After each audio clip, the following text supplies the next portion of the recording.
वो होना चाहिए, मस्ट होगा। तो इसीलिए हम लोग थोड़ा मैकेनिज्म का डिस्कशन करेंगे।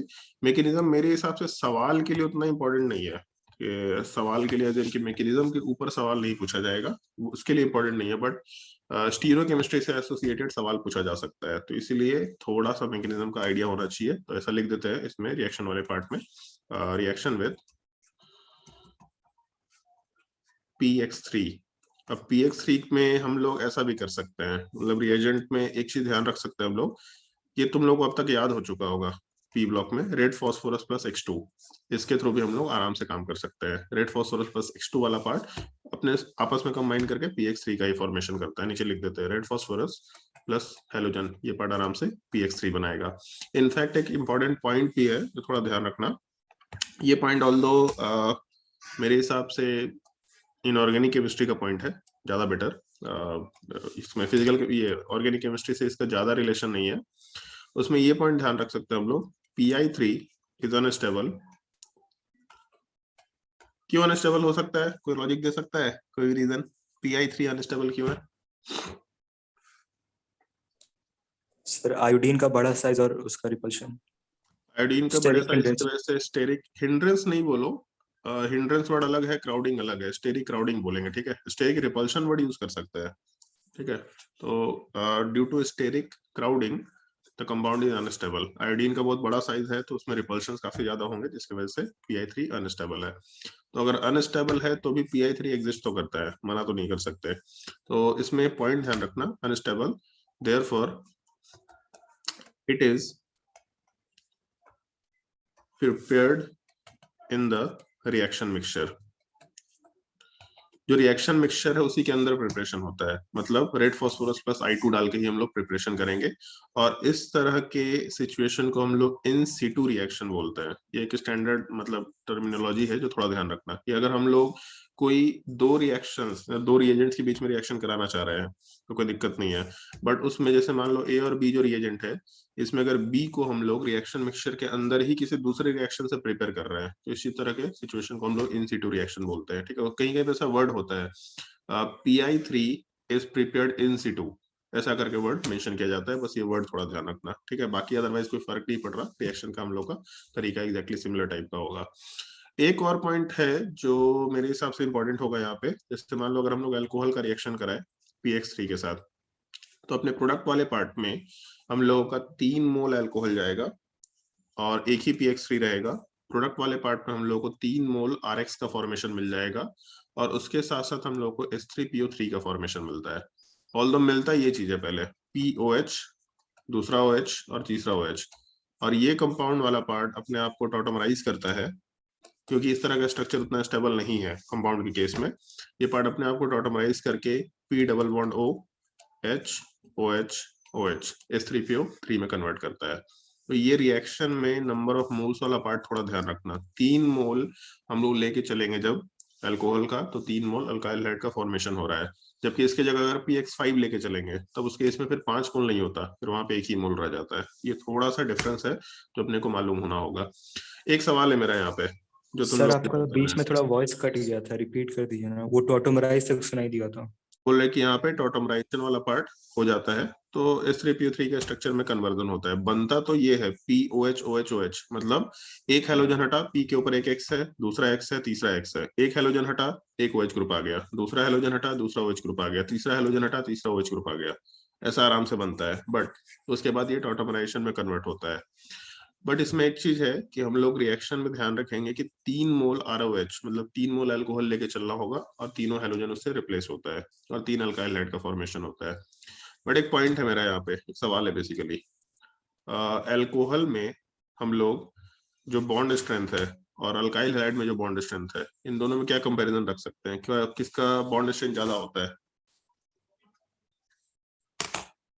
Alcohol and alkyl hide bond strength ज्यादा किसका होता है? बता दो भाई, कोई भी इंसान बता दो। सर अल्कोहल का। अल्कोहल का, क्योंकि ओवरलैप छोटा है, 2p ओवरलैप बोल सकते हैं ऑक्सीजन कार्बन का, और दूसरे वाले साइड में एटलीस्ट 2p 3p होगा। PX3 वाले पार्ट में ये जो हेलोजन है, ये हेलोजन वाला पार्ट हम लोग का फ्लोरीन नहीं हो सकता, इस चीज का ध्यान रखने का, यहाँ लिख देते हैं halogen can not be equal to fluorine. Either chlorine होगा या ब्रोमीन होगा या फिर आयोडीन होगा। तो 2p 3p ओवरलैप मतलब बॉन्ड स्ट्रेंथ कम है। फिर ये रिएक्शन हो क्यों रहा है? हीटिंग तो हम लोग दे नहीं रहे। अगर हीटिंग दिया होता तो रिएक्शन होता, क्योंकि ROH स्टेबल है मतलब लोअर एनर्जी पे होगा, और RX वाला पार्ट अनस्टेबल है मतलब हायर एनर्जी पे होगा। रिएक्शन वाला पार्ट इंडोथर्मिक है, लोअर से हायर एनर्जी पे जा रहा है, हीट रिक्वायर्ड होगा। अगर इंडोथर्मिक रिएक्शन है तो हीटिंग तो देना चाहिए, बट हम लोगों ने हीटिंग नहीं दिया है, रिएक्शन बिना हीटिंग के करा रहे हैं हम लोग। तो रिएक्शन फिजिबल क्यों है? ये बहुत इंपॉर्टेंट पॉइंट है जो अपने को ध्यान रखना है। थियोरेटिकल पॉइंट है बट ध्यान रखना है कि हम लोगों का अनस्टेबल प्रोडक्ट बन रहा है बट स्टिल रिएक्शन फिजिबल है विदाउट हीटिंग। ऐसा कैसे हो सकता है? कोई बता पाएगा? Unique point. सर एसिड का फॉर्मेशन H3PO3 का। नहीं, एसिड का फॉर्मेशन तो इनफैक्ट और रिएक्टिव हो गया, फिर तो गड़बड़ चीज है। और H3PO3 बहुत स्ट्रॉन्ग एसिडिक पार्ट भी नहीं है, ऑलरेडी वीक एसिड में आता है।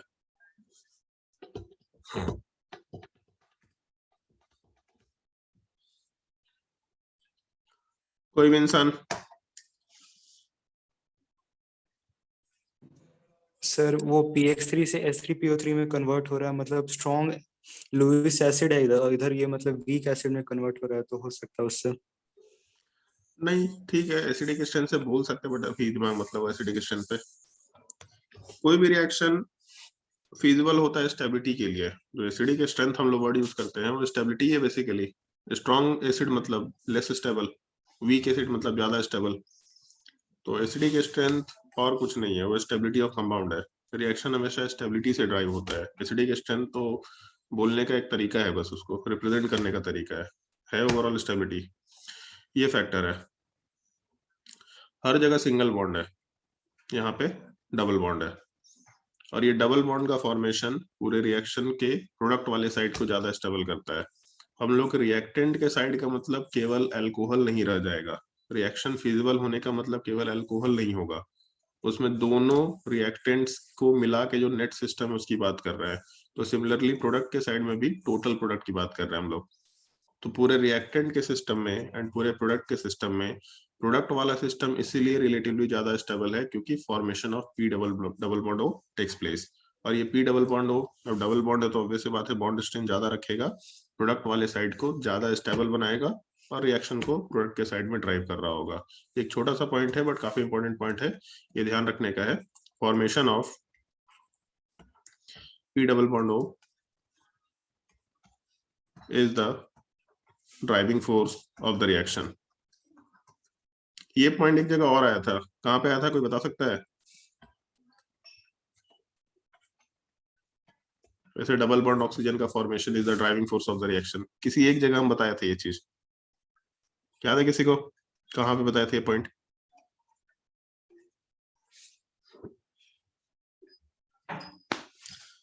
अब नालायक है एक नंबर का। इतना धीरे धीरे पढ़ाने पे भी अगर चीज याद नहीं है तो इसका मतलब क्वेश्चन प्रैक्टिस नहीं करता है तुम लोग, और नोट्स बिल्कुल नहीं पढ़ रहा है। नोट्स पढ़ो, नोट्स में बहुत सारे पॉइंट्स है जो ध्यान रखने हैं। केमिस्ट्री में अदरवाइज बहुत ज्यादा नेगेटिव होगा, बहुत ज्यादा नेगेटिव होगा, तो इस चीज को ध्यान रखो। अभी अरविंद जब भी टेस्ट देता है, हर एक टेस्ट में केमिस्ट्री में उसका बहुत भर भर के नेगेटिव होता है, सबसे ज्यादा नेगेटिव केमिस्ट्री में। और ये अच्छी चीज है क्योंकि एग्जाम में नेगेटिव हो रहा है। अच्छी चीज इस सेंस में नहीं होना कि सर नेगेटिव अच्छा कैसे हो सकता है। नेगेटिव इसलिए अच्छा है क्योंकि अभी नेगेटिव हो रहा है, तो मालूम पड़ रहा है कि हम लोग क्या क्या गलती लेके चल रहे हैं।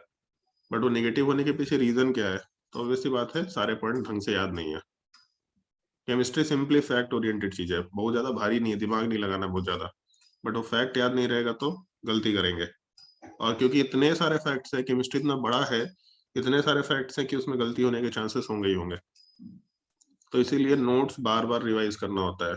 क्वेश्चन भले ही कम प्रैक्टिस करो, मैथ्स फिजिक्स में क्या है कि क्वेश्चन ज्यादा प्रैक्टिस करना होता है। बट बायोलॉजी और केमिस्ट्री में, केमिस्ट्री के चलो फिजिकल केमिस्ट्री को भी हम काउंट कर लेते हैं मैथ्स फिजिक्स के जैसा, but organic chemistry, inorganic chemistry और बायोलॉजी, ये तीनों में थ्योरी क्वेश्चन प्रैक्टिस करना है। क्वेश्चन प्रैक्टिस करना मस्ट है, केवल रीडिंग नहीं करना है कि बस ऊपर ऊपर पढ़ लिया। क्वेश्चन तो रेगुलरली प्रैक्टिस करना है, बट सबसे मेन काम है बार बार नोट्स पढ़ना है, ताकि उसमें कोई भी पॉइंट एक बार पढ़े दूसरी बार हो सकता है याद ना हो, तो देखोगे अच्छा ये पॉइंट तो याद ही है, ये तो बहुत जनरल टाइप का पॉइंट लग रहा है, उसको छोड़ दिया, स्किप कर दिया। बट जो पॉइंट याद नहीं उसको मार्क किया, किसी दूसरे पेन से मार्क किया। नोट्स कम से कम 6-7 बार जाना चाहिए, एक एक लाइन ढंग से पढ़ा होना चाहिए, नहीं कि बस ऊपर ऊपर पढ़ लिया। देखने के लिए, एक एक लाइन ढंग से पढ़ा होना चाहिए। इनफैक्ट जब पहली बार पढ़े तब तो बस रीडिंग कर लिया, दूसरी बार पढ़ते वक्त अगर तुमको लगता है कि नहीं ये पॉइंट तो हमको याद नहीं है, उसको किसी दूसरे कॉपी में लिखते जाओ। जैसे जैसे आगे टाइम कम होगा, ये तुम लोगों को पहले ही बता चुके, जैसे जैसे टाइम कम होता जाएगा तुम्हारे पास पढ़ने के लिए सोर्सेस कम होने चाहिए। लोगों को लगता है कि लिखने में इतना टाइम क्यों खराब करना, बट एक बार लिखा हुआ चीज ज्यादा याद रहता है। आप कोई भी चीज पढ़ेंगे, कोई भी चीज देखेंगे, उतना याद नहीं रखेगा जितना आप उसको लिखेंगे तब याद रहेगा, क्योंकि खुद से लिख रहे हैं ना अपने लैंग्वेज में। अपने लैंग्वेज में लिखो, छापना भी नहीं है। पढ़ लिया अपने लैंग्वेज में, हिंदी में लिख लो, इंग्लिश में लिख लो, व्हाट्सएप लैंग्वेज में लिख लो, कुछ भी कर लो, तब याद रहेगा वो चीज। ये चीज हम बताए थे तुम लोगों को, इस तरह का केस जब हम लोग रीअरेंजमेंट वाला पार्ट देख रहे थे, कार्बोकेटाइन रीअरेंजमेंट, कि हम लोग का 6 से 7 मेंबर रिंग का कन्वर्जन नहीं होता है अनटिल अनलेस की कोई वहां पे ड्राइविंग फोर्स हो, जहाँ पे carbon double bond oxygen type का एक फॉर्मेशन हो रहा था। याद आया कुछ ऐसा बताया था कहीं पे? Yes sir. सर आप ये वाला वीडियो से देखने बोले थे। उसमें भी होगा ना भाई। सर ये वाला पॉइंट शायद नहीं था उसमें, वो नीट वाले बैच का था जो आप वीडियो भेजे थे। पॉइंट नहीं कैसे होगा? हम जब कार्बोकेटाइन रीअरेंजमेंट वाले पार्ट में जब एग्जांपल बताए थे 6 से 7 मेंबर रिंग वाला, तो उसमें तो पॉइंट आ ही गया होगा। बताया था नहीं? एग्जांपल तो बताए थे, बताए थे। होगा डेफिनेटली। उस लेक्चर में नहीं होगा, बट जब एग्जांपल बताए होंगे तो उस टाइम पे आ गया होगा। तो इस चीज का ध्यान रखना, formation of P double bond O drives the reaction in the forward direction, एक छोटा सा चीज है जो अपने को ध्यान रखना है। अब इसका मैकेनिज्म बहुत मजेदार चीज है, ऑल्दो इसमें हम लिखे नहीं है यहाँ पे, बट यहाँ लिख देना चाहिए मेरे हिसाब से। SN2 रिएक्शन, अगर SN2 रिएक्शन है इसका मतलब वर्ल्डन इन्वर्जन होगा। वर्ल्डन इन्वर्जन का मतलब अल्कोहल में जो OH का पोजीशन है, वो OH का पोजीशन जहां भी है, हैलोजन उसके अपोजिट डायरेक्शन से ही निकल के आएगा। एग्जांपल के हिसाब से लिख देते हैं यहाँ पे एग्जांपल वाले पार्ट में। जैसे सबसे बेस्ट एग्जांपल तो हम लोग यही कंसिडर कर सकते हैं, जैसे मान लो 6 मेंबर रिंग है, सॉलिड वाले पे CH3 है और सॉलिड वाले पे हम लोग का OH ग्रुप है। अगर इसका रिएक्शन हम लोग PX3 के साथ कराते हैं तो अपने प्रोडक्ट वाले पार्ट में हम लोग के पास CH3 तो जहाँ है वहीं रहेगा, क्योंकि जिस कार्बन पे रिएक्शन नहीं होता वहां पे कॉन्फ़िगरेशन के कोई चेंजेस नहीं हो रहा है। बट हेलोजन वाला पार्ट OH की जगह आएगा, और OH अगर सॉलिड पे है तो हम लोग का हेलोजन वाला पार्ट डैश्ड ग्रुप पे आराम से निकल के आ जाएगा। इस चीज को ध्यान रखना, ये अपने SN2 के लिए बहुत ही इंपॉर्टेंट पार्ट है। ये क्वेश्चन के फॉर्मेट में पूछा जाएगा, अदरवाइज मैकेनिज्म का ज्यादा कोई यहाँ पे हम लोग को बेनिफिट नहीं है, मतलब बट स्टिल मैकेनिज्म मालूम होना चाहिए, कुछ इन्फॉर्मेशन मिल के आएगा, मजा ही आएगा तुम लोग को भी देखने में। यहाँ तक के पार्ट में अगर कोई डाउट है तो आराम से पूछ सकता है, कुछ भी डाउट है पूछ लो।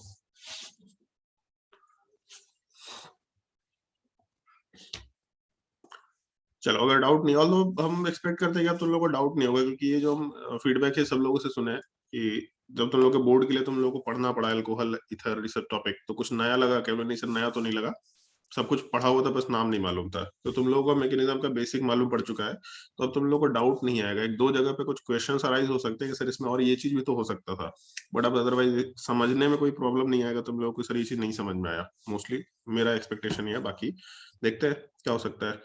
चलो हम लोग अल्कोहल वाले पार्ट में आते हैं। जैसे उसमें अगर मान लो ऐसा हम लोग का CH3 CH2 OH ऐसा टाइप से कुछ दे रखा है, या फिर ऐसा ले लेते हैं R के साथ कार्बन, इसके ऊपर OH ग्रुप।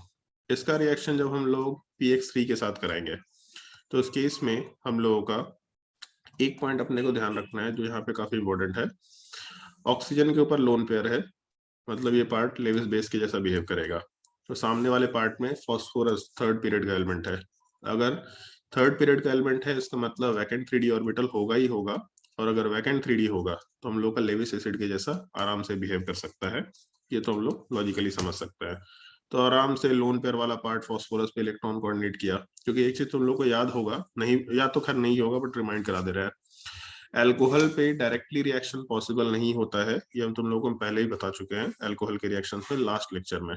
यहाँ से हम लोगों का OH माइनस, क्योंकि बहुत पुअर लिविंग ग्रुप है तो इस तरह का रिएक्शन डायरेक्टली पॉसिबल नहीं है, मतलब OH खुद से नहीं हटेगा अनटिल अनलेस कि उसके ऊपर कोई पॉजिटिव चार्ज आ जाए।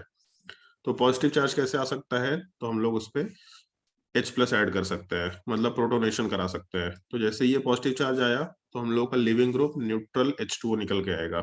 दूसरा क्या हो सकता है? तो यहाँ पे हम लोग कोई जो C डबल बॉन्ड O वाला पार्ट असाइलेशन वाला ग्रुप लगा दिए थे। तो असाइलेशन होने से एक चीज हो गया था कि जो नेगेटिव चार्ज निकल के आ रहा था वो रेजोनेंस में जा रहा था, तो भी स्टेबल हो रखा था।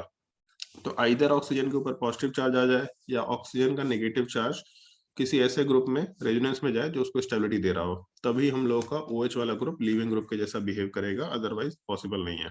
तो इसलिए OH माइनस तो नहीं हटने वाला। SN2 टाइप में ऐसा नहीं कि हेलोजन वाला पार्ट सीधा आया, इलेक्ट्रॉन कोऑर्डिनेट करके OH को हटाया। OH minus is a poor leaving group, directly नहीं हटेगा। लेकिन OH अपना लोन पेयर फास्फोरस के वैकेंट 3D में कोऑर्डिनेट कर सकता है। अगर वैकेंट 3D में कोऑर्डिनेट किया तो यहाँ से एक चीज शायद निकल के आएगा। हम लोगों का R के साथ C के ऊपर OH वाला पार्ट है, तो ऑक्सीजन वाला पार्ट जब फास्फोरस के ऊपर इलेक्ट्रॉन कोऑर्डिनेट किया तो इस केस में कोऑर्डिनेट बॉन्ड में ऑक्सीजन के ऊपर पॉजिटिव चार्ज आएगा, फास्फोरस के ऊपर माइनस चार्ज आएगा। ऐसा तो आराम से बन सकता है, कोई दिक्कत नहीं है।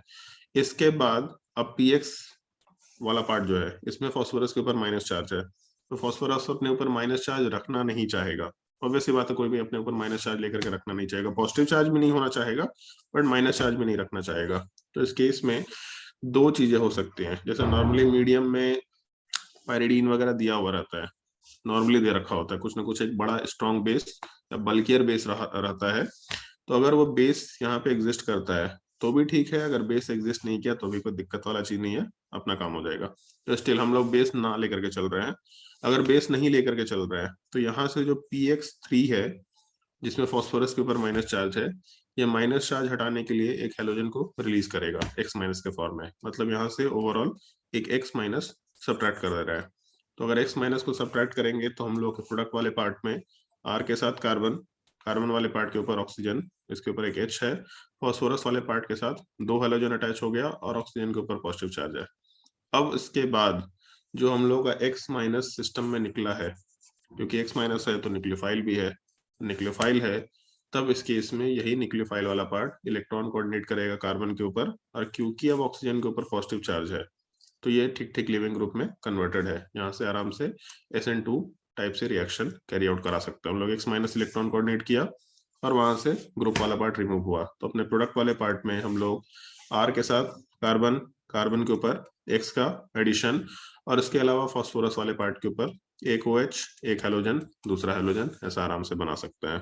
तो ये जो स्टेप हुआ सबसे नीचे, ये स्टेप वाला पार्ट अपना SN2 स्टेप होता है। यहीं से हम लोग का रिएक्शन आगे प्रोसीड कर रहा होता है, और इसके बाद का प्रोसेस समझाने की जरूरत नहीं है।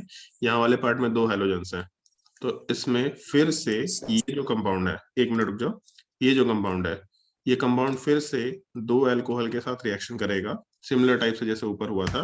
प्रोडक्ट वाले पार्ट में हम लोग को दो RX मिल जाएगा, और साथ ही साथ फास्फोरस से पहले एक OH था, फिर दूसरा हेलोजन हटेगा, दूसरा OH आएगा, तीसरा हेलोजन हटेगा, तीसरा OH आएगा, और ये पार्ट अपने आप को टॉटमराइज करेगा। प्रोडक्ट वाले पार्ट में हम लोग का P double bond O, H, OH and OH का फॉर्मेशन कंसिडर किया जा सकता है।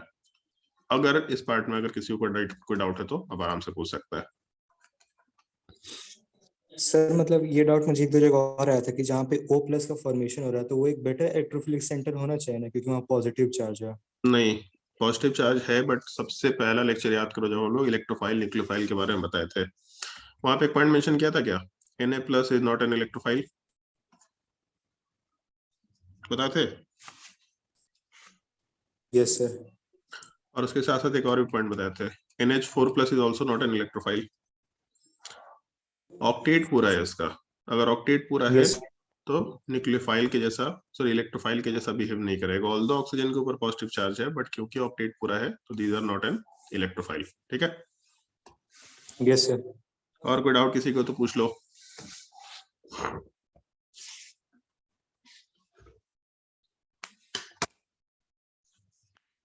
पूछो भाई अगर कोई डाउट है तो।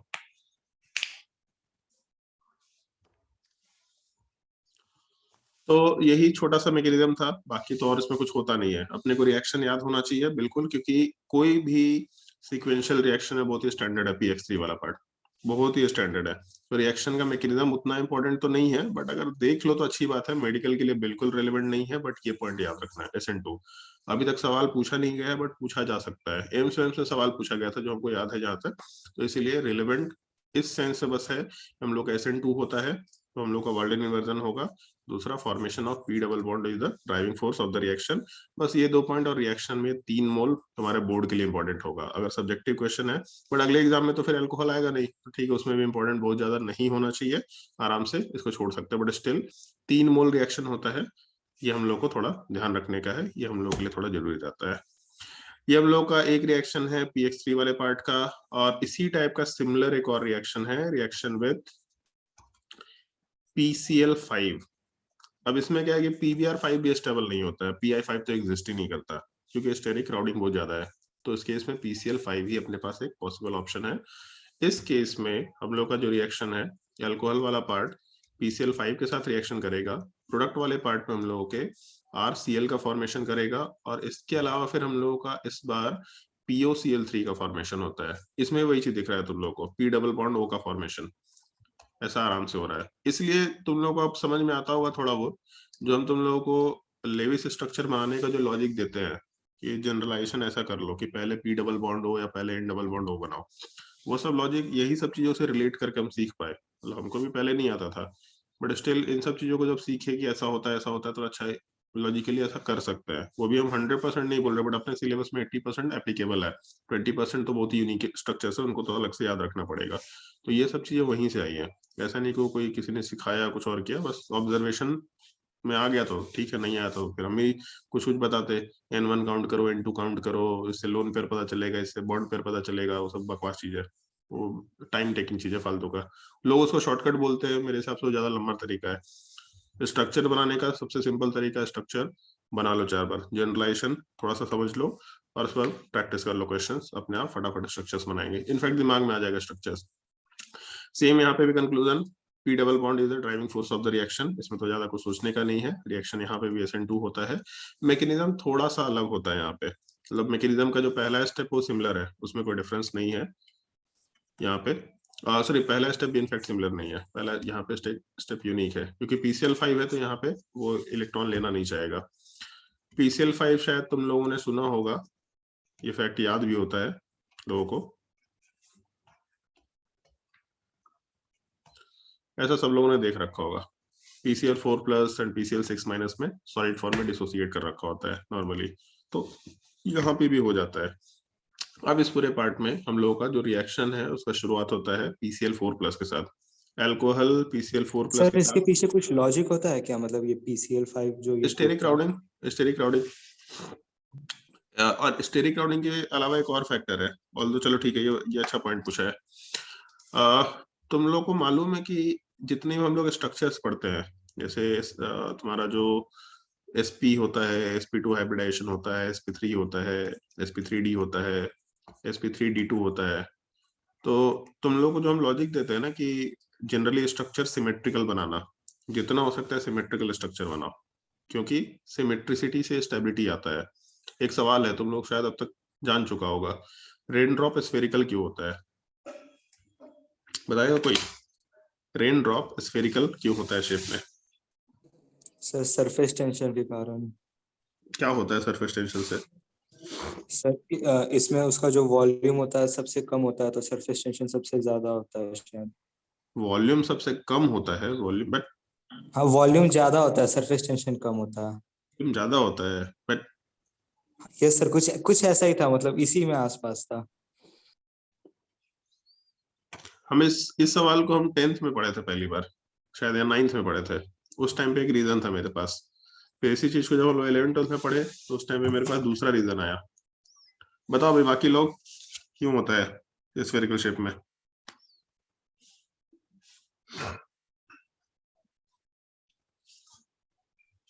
सर यही था कि टेंशन कम लगता है। सरफेस टेंशन कम लगता है, आधा अधूरा रीजन है ये। एक फैक्ट पढ़े थे हम 10th क्लास में, जो सरफेस एरिया और वॉल्यूम 10th क्लास में, ये ना टॉपिक, यस सर। उसमें एक फैक्ट पढ़े थे कि अगर हम लोग सेम वॉल्यूम ले, अलग अलग शेप्स का, कोन हो गया, सिलेंडर हो गया, स्फेयर हो गया, कुछ और शेप ले लो, कोई रैंडम शेप ले लो, तो सारे के सारे अलग अलग शेप्स में अगर हम लोग सेम वॉल्यूम ले, तो सबसे मिनिमम सरफेस एरिया स्फेयर का होता है। ऐसा फैक्ट पढ़ा है कहीं पे तुम लोग? हम ये 10th क्लास में पढ़े थे ये फैक्ट। कहाँ पढ़े थे ये नाम को नहीं मालूम, बट ये 10th क्लास में पढ़े थे fact. For same volume of different shapes, sphere acquires the lowest surface area, जो मिनिमम सरफेस एरिया। सुना है ऐसा कहीं पे?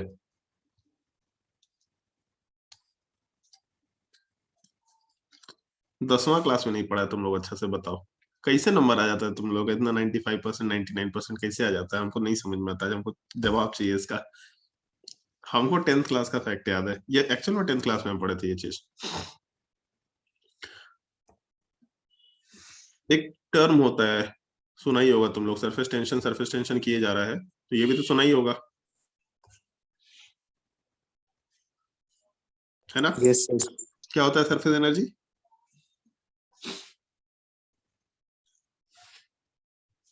बताएगा कोई?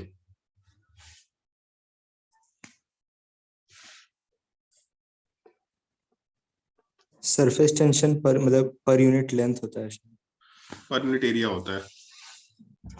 सरफेस में लेंथ थोड़े ना आएगा, सरफेस में तो एरिया आएगा ना। और पर यूनिट भी नहीं होता है। अब टेंशन तो फोर्स, कैसा गधा आदमी है। सर सरफेस टेंशन मतलब जो इंटू न्यूटन एरिया पर होना मीटर चाहिए वो ना। होता है ना। क्या? नो सर, मतलब लेंथ पे निकालते हैं हम लोग। लेंथ पे निकालते हो सकता है, हम गलत हो इसमें, हम फिजिक्स में इसलिए हम कोई कमेंट नहीं करना चाहेंगे, वो मेरा एक्सपर्टीज नहीं है तो इसलिए हम भूल गए। बट हमको एक चीज समझ में आ रहा है कि सरफेस टेंशन इंटू एरिया करेंगे तो सरफेस एनर्जी आना चाहिए, लॉजिकली हम बात कर रहे हैं। उधर फोर्स है, इंटू लेंथ वाला पार्ट है, तो हम इसमें एनर्जी लिख दिए। बाकी करेक्शन कर लेना, अगर कोई ड्यू करेक्शन है तो कर लेना, हम इसमें कोई कमेंट नहीं कर रहा है। तो बेसिकली अगर हम लोग पर लेंथ की बात करते हैं या पर यूनिट एरिया की बात करते हैं, तो ऐसा बोल सकते हैं ना कि कम एरिया होगा तो कम सरफेस एनर्जी होगा। सरफेस टेंशन का वैल्यू तो सेम है, अगर वाटर है तो वाटर तुम किसी भी शेप में रखो, टेंशन का वैल्यू सेम है। बट एरिया जो है स्फेरिकल शेप में सबसे मिनिमम है। अगर सबसे मिनिमम एरिया स्फेरिकल शेप में है, इसका मतलब सबसे मिनिमम एनर्जी, सरफेस एनर्जी हम लोगों को स्फेरिकल शेप में मिलेगा। और कोई भी सिस्टम अपने मोस्ट स्टेबल फॉर्म में रहना चाहता है, मतलब लोएस्ट एनर्जी फॉर्म में रहना चाहता है, तो क्योंकि लोएस्ट एरिया है तो लोएस्ट सरफेस एनर्जी होगा, मतलब मोस्ट स्टेबल सिस्टम होगा। इसलिए सरफेस टेंशन कम नहीं होता है, सरफेस टेंशन बराबर ही चलता है, जो हमको पता है। सरफेस एनर्जी कम रहता है, थोड़ा ध्यान रखना इस चीज को। ये एक रीजन जो हम क्लास 11th में समझे थे, ये 11th में हमको समझ में आ गया था या पता था, ये कोई टीचर ही बताया था बेसिकली। 10th तक हमको ये समझ में आता था, क्योंकि ये रेन ड्रॉप स्फेरिकल शेप को होते हैं, 9th क्लास में आता है पहली बार, वहीं पे शायद फ्लूइड डायनेमिक्स आता है पहला बार, तो वहां पे आता है सबसे पहली बार।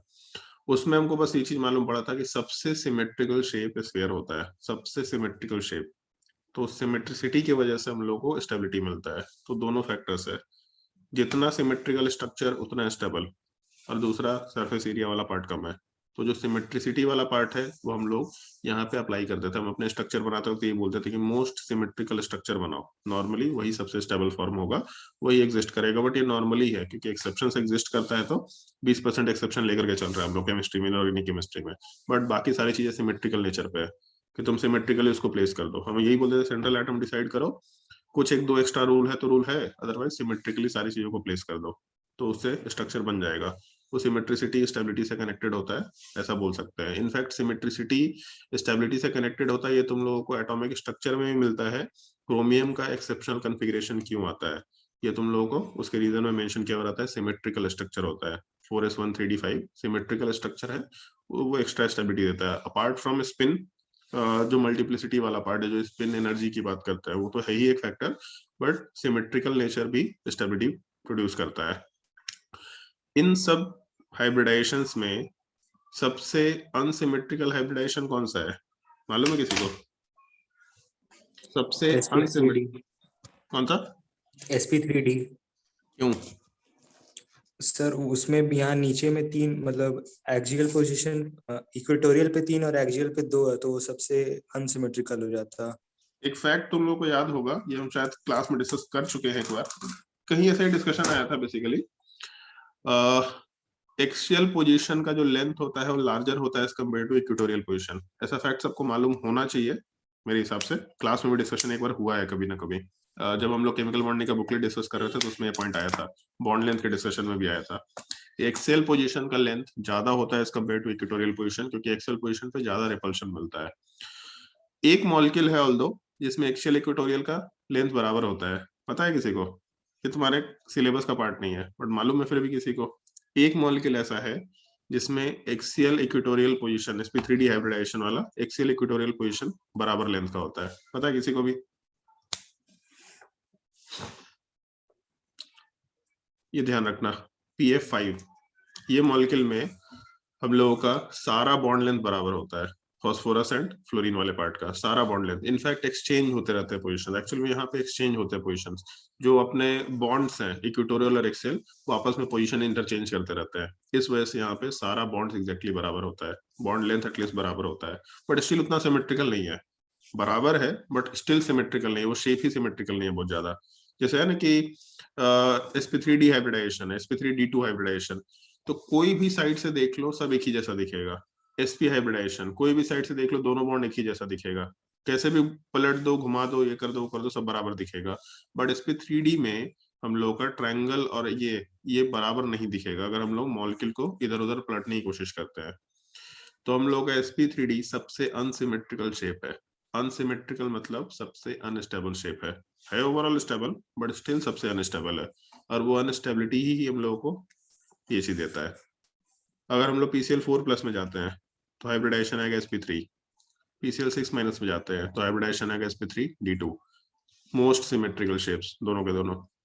तो इसीलिए ये अनसिमेट्रिकल पार्ट अपने आप को सिमेट्रिकल पार्ट में कन्वर्ट करने के लिए अपने आप को चेंज कर लेता है। समझ आया थोड़ा? Yes sir. चलो तो फिर हम लोग अब आगे डिस्कशन पे आते हैं। किसी को कोई और डाउट है तो पूछ सकता है आराम से, कुछ भी डाउट है पूछ लो। ये सब मालूम रखा करो भाई, रेन ड्रॉप्स वगैरह सब मालूम रखा करो, तुम नालायक एक नंबर का, कुछ मालूम नहीं है। सरफेस टेंशन ही होता है सर, क्या सरफेस टेंशन, सब जगह सरफेस टेंशन तो बराबर ही होता है। चलो ऑक्सीजन वाला पार्ट PCl4+ जो है उसमें तो हम लोग का पॉजिटिव चार्ज भी और वैकेंट ऑर्बिटल भी है, तो आराम से यहाँ पे ऑक्सीजन वाला पार्ट लोन पेयर कोऑर्डिनेट करेगा। जब लोन पेयर कोऑर्डिनेट करेगा तो एक चीज यहाँ पे थोड़ा अलग होगा लास्ट टाइम से। पहले हम लोगों के फॉस्फोरस वाले पार्ट में तुम लोग को याद होगा कि माइनस चार्ज डेवलप हुआ था, अभी यहाँ पे ऑलरेडी एक प्लस चार्ज है, तो माइनस चार्ज जब उस पर आने की कोशिश करेगा तो न्यूट्रल हो जाएगा, ये हम लोग का स्ट्रक्चर आएगा। अब इस स्ट्रक्चर वाले पार्ट के बाद फिर हम लोग आगे क्या करें, यहाँ तो हम लोग का माइनस चार्ज है नहीं, PCl5 एग्जिस्ट भी कर सकता है तो Cl हटेगा ही नहीं, हटना भी नहीं चाहेगा, सिंपल सी बात है।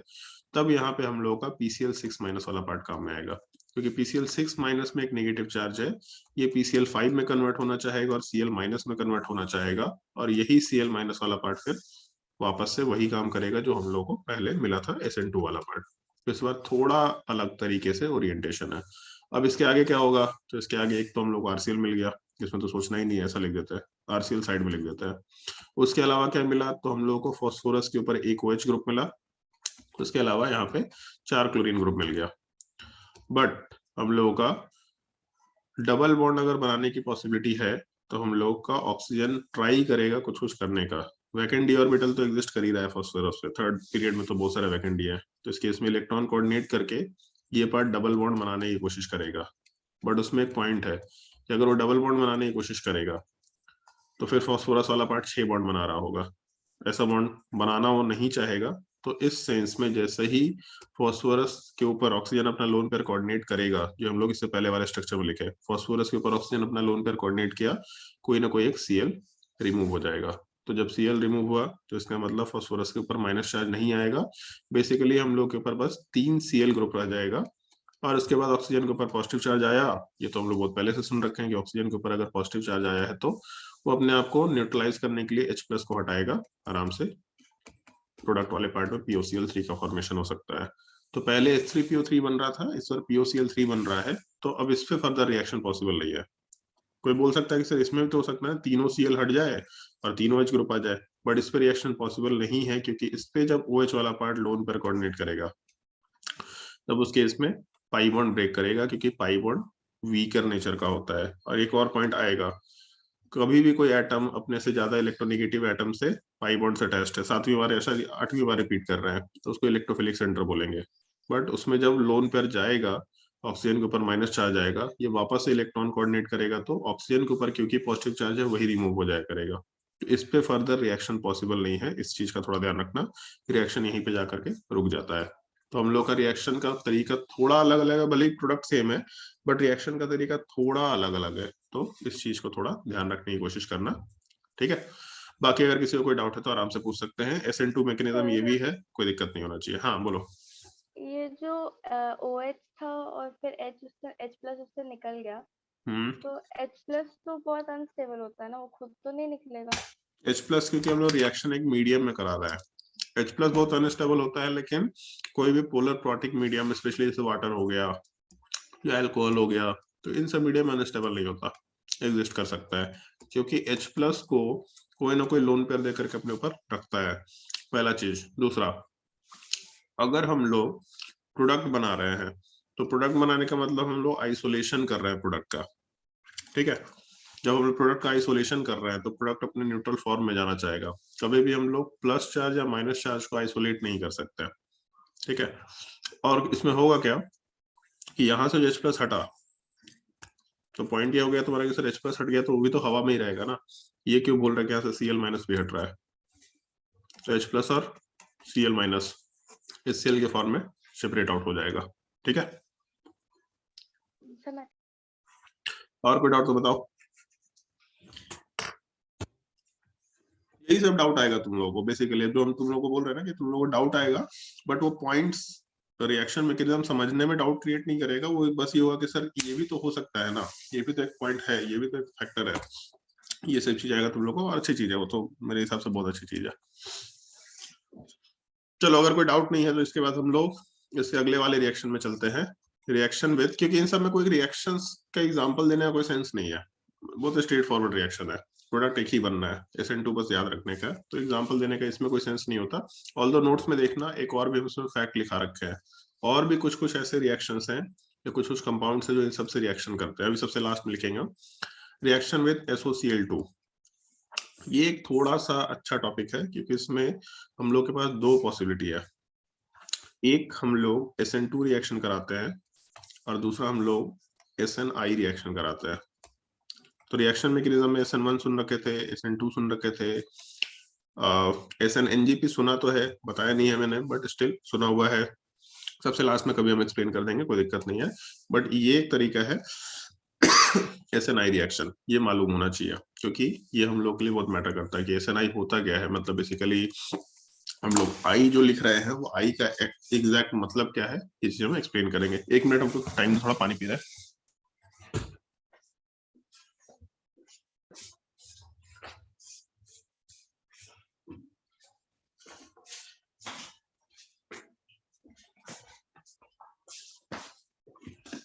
हाँ, और इसी में जो हम लोग का SNI वाला जो पार्ट है, उस चीज को हम लोग एक और नाम से भी जानते हैं, ये नाम भी ध्यान रखना, नाम ध्यान रखने की कोशिश करना।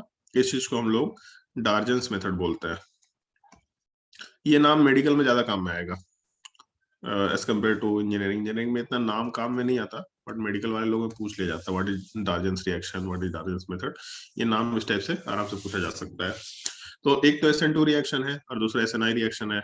SN2 के लिए रिएजेंट थोड़ा अलग होता है, SNI के लिए रिएक्शन थोड़ा अलग होता है। पहले हम लोग SN2 वाला पार्ट देख लेते हैं। SN2 में हम लोग क्या करेंगे, पहले हम लोग इस चीज का डिस्कशन कर लेते हैं। रिएजेंट प्रॉपरली ध्यान रखना, अदरवाइज गलती करेंगे। रिएजेंट वाले पार्ट में अगर हम लोग SOCl2 का रिएक्शन कराते हैं in the presence of pyridine, normally pyridine होगा या फिर और अदर बल्कियर बेसेस, कोई भी बल्कियर बेस दिखाई दे देगा, जैसे इस तरह का एक ईथर टाइप का बहुत बड़ा सा ऐसा ईथर टाइप का दे दिया, तो ये भी बल्कियर बेस है, तो हम लोग इस तरह के रिएक्शंस आराम से ले सकते हैं, पाइरीडीन और अदर बल्कियर बेसेस। तब इस केस में हम लोग का SN2 रिएक्शन होगा। क्यों होगा SN2, आता है उस चीज पे। और दूसरा, जब हम लोग ये यूज नहीं करेंगे, इसके बिना काम करेंगे, तब उस केस में फिर हम लोगों का SNI रिएक्शन होता है, उसमें केवल हीटिंग चाहिए होता है, अगले रिएजेंट में मेंशन करेंगे। तो हम लोग रिएक्शन वाले पार्ट में अगर हम लोग के पास अल्कोहल दे रखा, इसका रिएक्शन हम लोग करा रहे हैं SOCl2 के साथ in the presence of pyridine, pyridine का मतलब हो गया ये कंपाउंड। तो उस केस में प्रोडक्ट वाले पार्ट में RCl बनेगा, पहला पार्ट जो अपने को याद रखना है। दूसरा, जब हम लोगों का रिएक्शन वाला पार्ट होगा तो ये ऑक्सीजन वाला पार्ट सल्फर के ऊपर अटैच होगा। कैसे अटैच होगा, उसके पीछे का रीजन हम अभी 8वीं बार रिपीट करेंगे। तो उस केस में हम लोग के प्रोडक्ट में SO2 का फॉर्मेशन होगा, ये गैसियस फॉर्म में बाहर निकलेगा, ये इंपॉर्टेंट पॉइंट है, अभी डिस्कस करेंगे इस चीज का भी।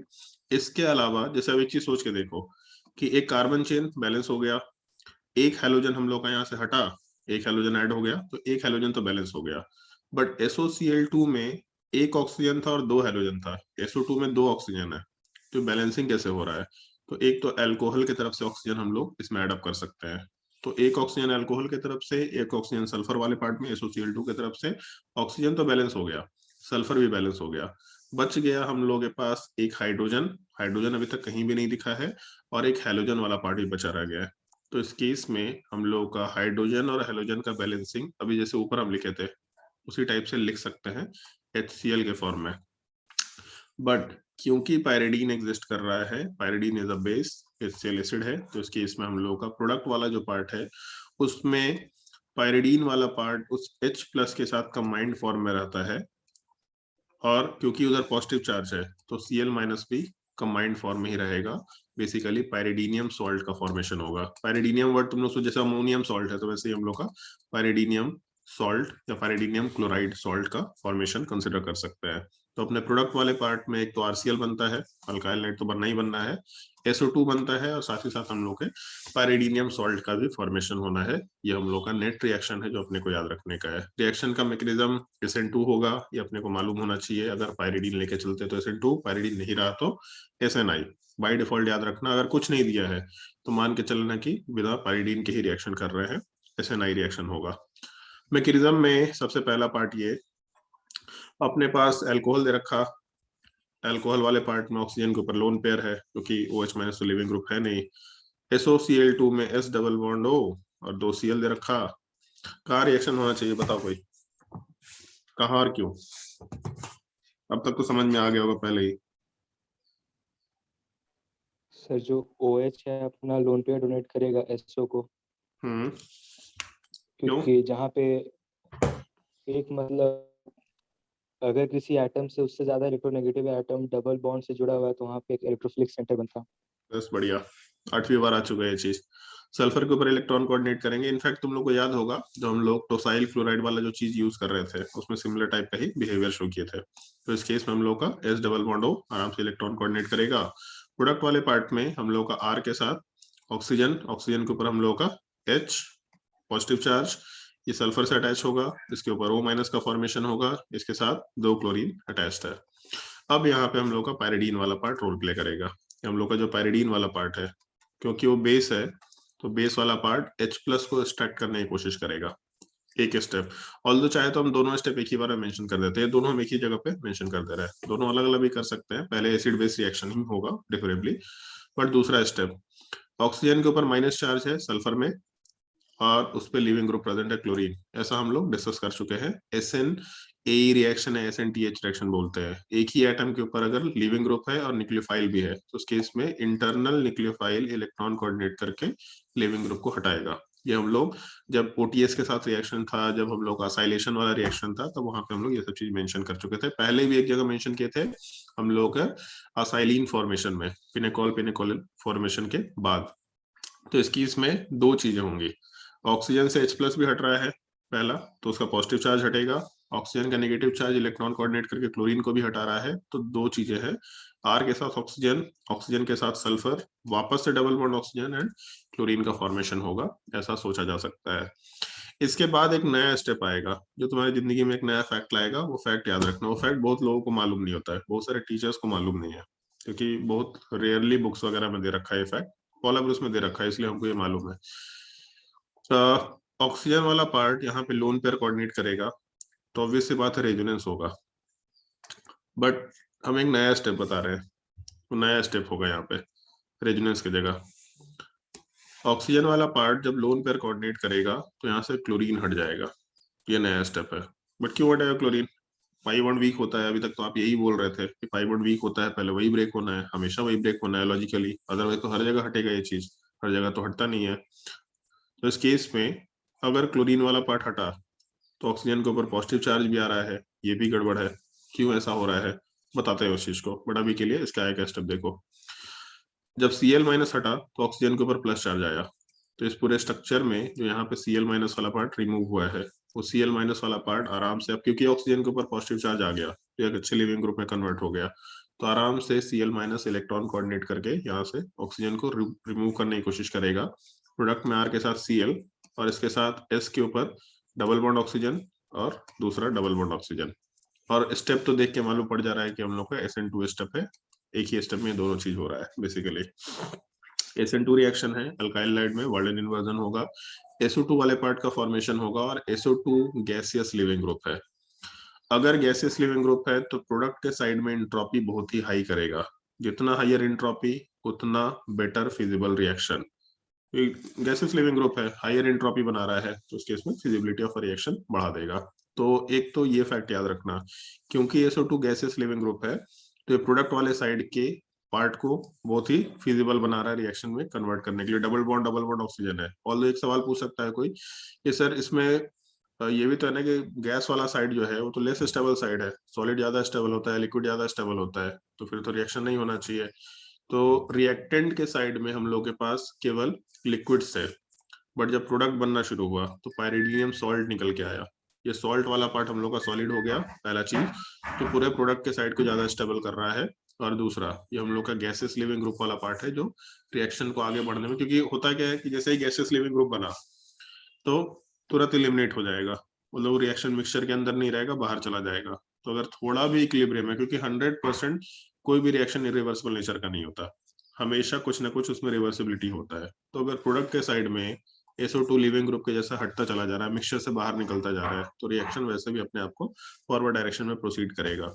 और क्योंकि गैसियस लिविंग ग्रुप है तो प्रोडक्ट को के एंट्रोपी को बहुत बढ़ा करके रखे हुए है, काफी फिजिबिलिटी भी रहता है। ये 3-4 चीजें जो अपने को थोड़ा ध्यान रखना होगा। सवाल आता है ये ऐसा क्यों हुआ? इसका जवाब है प्रोबेबिलिटी, कि हम लोगों का जब ऑक्सीजन का लोन पेयर कोऑर्डिनेट किया तो पाई बॉन्ड ब्रेक होगा। जब पाई बॉन्ड ब्रेक होगा तो oxygen double bond positive charge बनेगा और oxygen single bond negative charge बनेगा। फिर से नेगेटिव चार्ज इलेक्ट्रॉन कोऑर्डिनेट करेगा, फिर से पाई बॉन्ड ब्रेक होगा। इनफैक्ट अब तो ऑक्सीजन के ऊपर पॉजिटिव चार्ज है और इजिली पाई बॉन्ड ब्रेक होगा। फिर से हम लोग का कंपाउंड वाला पार्ट वहीं पहुंच जाएगा जहां पहले था। बार बार ये प्रोसेस हो सकता है, लाखों बार हो सकता है, क्योंकि रेजोनेंस बहुत ही इंस्टेंटेनियस प्रोसेस है, स्पॉन्टेनियस भी है और इंस्टेंटेनियस भी है। तो बार बार ये प्रोसेस होगा, हमेशा होता जाएगा। जब ऑक्सीजन अपना लोन पेयर कोऑर्डिनेट कर रहा है, बार बार पाई बॉन्ड ब्रेक हो रहा है क्योंकि वो वीक नेचर का है। बट अगर लाख बार ये प्रोसेस हो रहा है तो लाख बार में हो सकता है ना कि भाई पाई बॉन्ड की जगह पे सिग्मा बॉन्ड ब्रेक हो जाए, due to probability. Bond break होना है तो हो सकता है लाख बार में, या हो सकता है करोड़ बार में, या हो सकता है 10 करोड़ बार में एक बार क्लोरीन ब्रेक कर जाए। बस प्रोबेबिलिटी की बात है यहाँ, ठीक है। प्रोबेबिलिटी है कि क्लोरीन ब्रेक करके निकल जाए।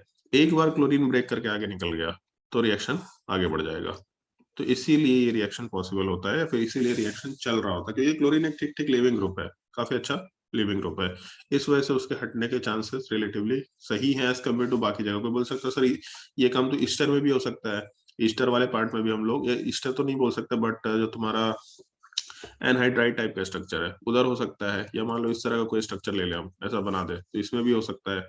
इसमें नहीं होगा क्योंकि OR माइनस भी पुअर लिविंग ग्रुप है, बॉन्ड स्ट्रेंथ इसका रिलेटिवली हाइयर है। हो सकता है इधर भी, बट बहुत रेयर चांसेस है, बहुत ही कम चांसेस है। जबकि क्लोरीन के केस में ये प्रोबेबिलिटी ज्यादा है, और ये प्रोबेबिलिटी तुमको आगे ही पता चलेगा, ये एक बार नहीं आएगा, बहुत जगह पे आता है, 3-4 जगह पे ये चीज आता है। तो ये पॉइंट थोड़ा ध्यान रखना, ये स्टेप थोड़ा ध्यान रखना कि ऑक्सीजन अपना लोन पेयर कोऑर्डिनेट करता है तो ब्रेक होना चाहिए पाई बॉन्ड, क्योंकि रेजोनेंस का कंसेप्ट है बेसिक। बट कभी कभी सिग्मा बॉन्ड ब्रेक हो सकता है ड्यू टू प्रोबेबिलिटी, और एक बार सिग्मा बॉन्ड ब्रेक हो गया तो पूरा रिएक्शन फटाक से आगे प्रोसीड कर जाएगा। फिर उसके बाद हम लोग को सोचने की जरूरत नहीं है, प्रोडक्ट आराम से बनाया जा सकता है। तो ये पॉइंट थोड़ा ध्यान रखना। बाकी रिएक्शन बहुत ही बेसिक है, अगर कहीं पे किसी पॉइंट में किसी को दिक्कत आया है तो पूछ सकते हैं आराम से, कोई प्रॉब्लम है तो पूछ लो।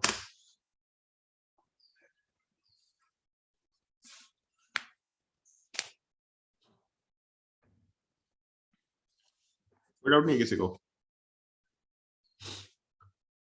ये तुम लोगों का SN2 का स्टेप है। एक पॉइंट आएगा अभी हम आगे मेंशन करेंगे, बट उससे पहले हम लोग डार्जेंस मेथड वाला चीज डिस्कस कर लेते हैं कि हम लोग का डार्जेंस मेथड में क्या होता है। उसमें हम लोग जब, और ये जो I वाला पार्ट है ये डिनोट करता है इंटरनल, कहीं कहीं लोग इंट्रामोलिकुलर बोलते हैं, बट इंट्रामोलिकुलर हम सजेशन नहीं देंगे, इंटरनल वर्ड यूज करना। इंट्रामोलिकुलर तो हम लोग पहले भी डिस्कस कर चुके हैं, इंट्रामोलिकुलर SN2, तो उसको SNI थोड़ी ना बोल देंगे। वो इंटरमोलिकुलर, इंट्रामोलिकुलर रखो, इंटरनल थोड़ा अलग रख सकते हैं। इस केस में हम लोग का जो रिएजेंट वाला पार्ट है वो केवल SOCl2 होगा। SOX2 भी ले सकते हैं, क्लोरीन की जगह ब्रोमीन आ जाएगा, SOI2 नहीं होता, बट SOCl2 ले लेते हैं, SOCl2 प्लस हीटिंग। इस केस में पायरिडीन या कोई बेस हम लोग लेकर के नहीं चल रहे हैं। उससे होगा क्या, तो H प्लस वाला पार्ट हटेगा नहीं, जो हम लोग ऊपर का मैकेनिज्म था वहां पे H प्लस जो हटना था वो H प्लस नहीं हटेगा। तभी भी क्या हो सकता है, आगे देख लेते हैं। इस केस में ROH वाला पार्ट आराम से SOCl2 पे इलेक्ट्रॉन कोऑर्डिनेट करेगा। SOCl2, ये स्टेप तो अब बताने की जरूरत नहीं है, इलेक्ट्रॉन कोऑर्डिनेट करेगा R के साथ। ऑक्सीजन वाला पार्ट, उसके ऊपर पॉजिटिव चार्ज आएगा, और सल्फर वाले पार्ट के ऊपर डबल बॉन्ड ऑक्सीजन की जगह O माइनस वाला पार्ट आएगा। उसके अलावा यहाँ पे क्लोरीन वाला पार्ट जो एग्जिस्ट करेगा, ऐसा हम लोग आराम से सोच सकते हैं। इसके बाद हम लोगों का जो रिएक्शन है वो एक ही स्टेप में होता है अगर हीटिंग कर रखे हैं तो, क्योंकि हीटिंग करने से थोड़ा अनस्टेबल स्ट्रक्चर भी बनना शुरू हो सकता है। ये केवल उस स्टेप का पार्ट है। एक तो पहला चीज, जैसे यहाँ पे अगर ऑक्सीजन का नेगेटिव चार्ज हम लोग इलेक्ट्रॉन कोऑर्डिनेट किया तो Cl माइनस हटेगा, तो यहाँ से एक चीज होगा, R के साथ ऑक्सीजन के ऊपर H प्लस अभी जैसा था वैसे ही रह गया। इसके अलावा सल्फर के ऊपर डबल बॉन्ड ऑक्सीजन और एक क्लोरीन, ये पहला स्टेप। इसके बाद क्या होगा, तो जो Cl माइनस निकला था बाहर, वो Cl माइनस वाला पार्ट H प्लस को हटाएगा यहाँ से, तो बेसिकली यहाँ से HCl हटेगा और ये गैसियस फॉर्म में हटेगा। तो HCl भी इस बार गैसियस फॉर्म में है, ये रिएक्शन में भी अपने को याद रखना है। तो इससे फायदा क्या होगा कि R के साथ ऑक्सीजन, इसके साथ सल्फर डबल बॉन्ड ऑक्सीजन और एक क्लोरीन, और HCl हम लोग हटा दिए गैसियस फॉर्म में। पहला चीज ये हो गया। अभी क्योंकि हीटिंग दिया ही हुआ है तो हम लोग का इसके बाद बड़ा ही यूनिक स्टेप होता है, बहुत ही मजेदार स्टेप। इसका तरीका पहले हम बता रहे हैं, प्रोडक्ट उसके बाद यहाँ साइड में लिखेंगे, और नीचे इसका हम लोग ट्रांजिशन स्टेट मेंशन कर देंगे। तो तरीका ऐसा कुछ है, कार्बन चेन, इसके साथ ऑक्सीजन वाला पार्ट अटैच है, इसके साथ सल्फर वाला पार्ट अटैच है, इसके पास ऑक्सीजन वाला पार्ट अटैच है, और इसके साथ एक क्लोरीन वाला पार्ट अटैच है। स्टेप ढंग ढंग से देखना, जो भी हम लिख रहे हैं। ऑक्सीजन वाला पार्ट इलेक्ट्रॉन कोऑर्डिनेट करेगा, ये पहला स्टेप। पाई बॉन्ड ब्रेक होगा, दूसरा स्टेप जो नॉर्मली होना चाहिए। इससे आएगा क्या स्ट्रक्चर, तो तुम लोग इतना समझ में अब तक आ चुका होगा कि ऑक्सीजन डबल बॉन्ड सल्फर, इसके साथ O माइनस, ऑक्सीजन के ऊपर प्लस चार्ज और यहाँ पे क्लोरीन, ये स्ट्रक्चर आएगा।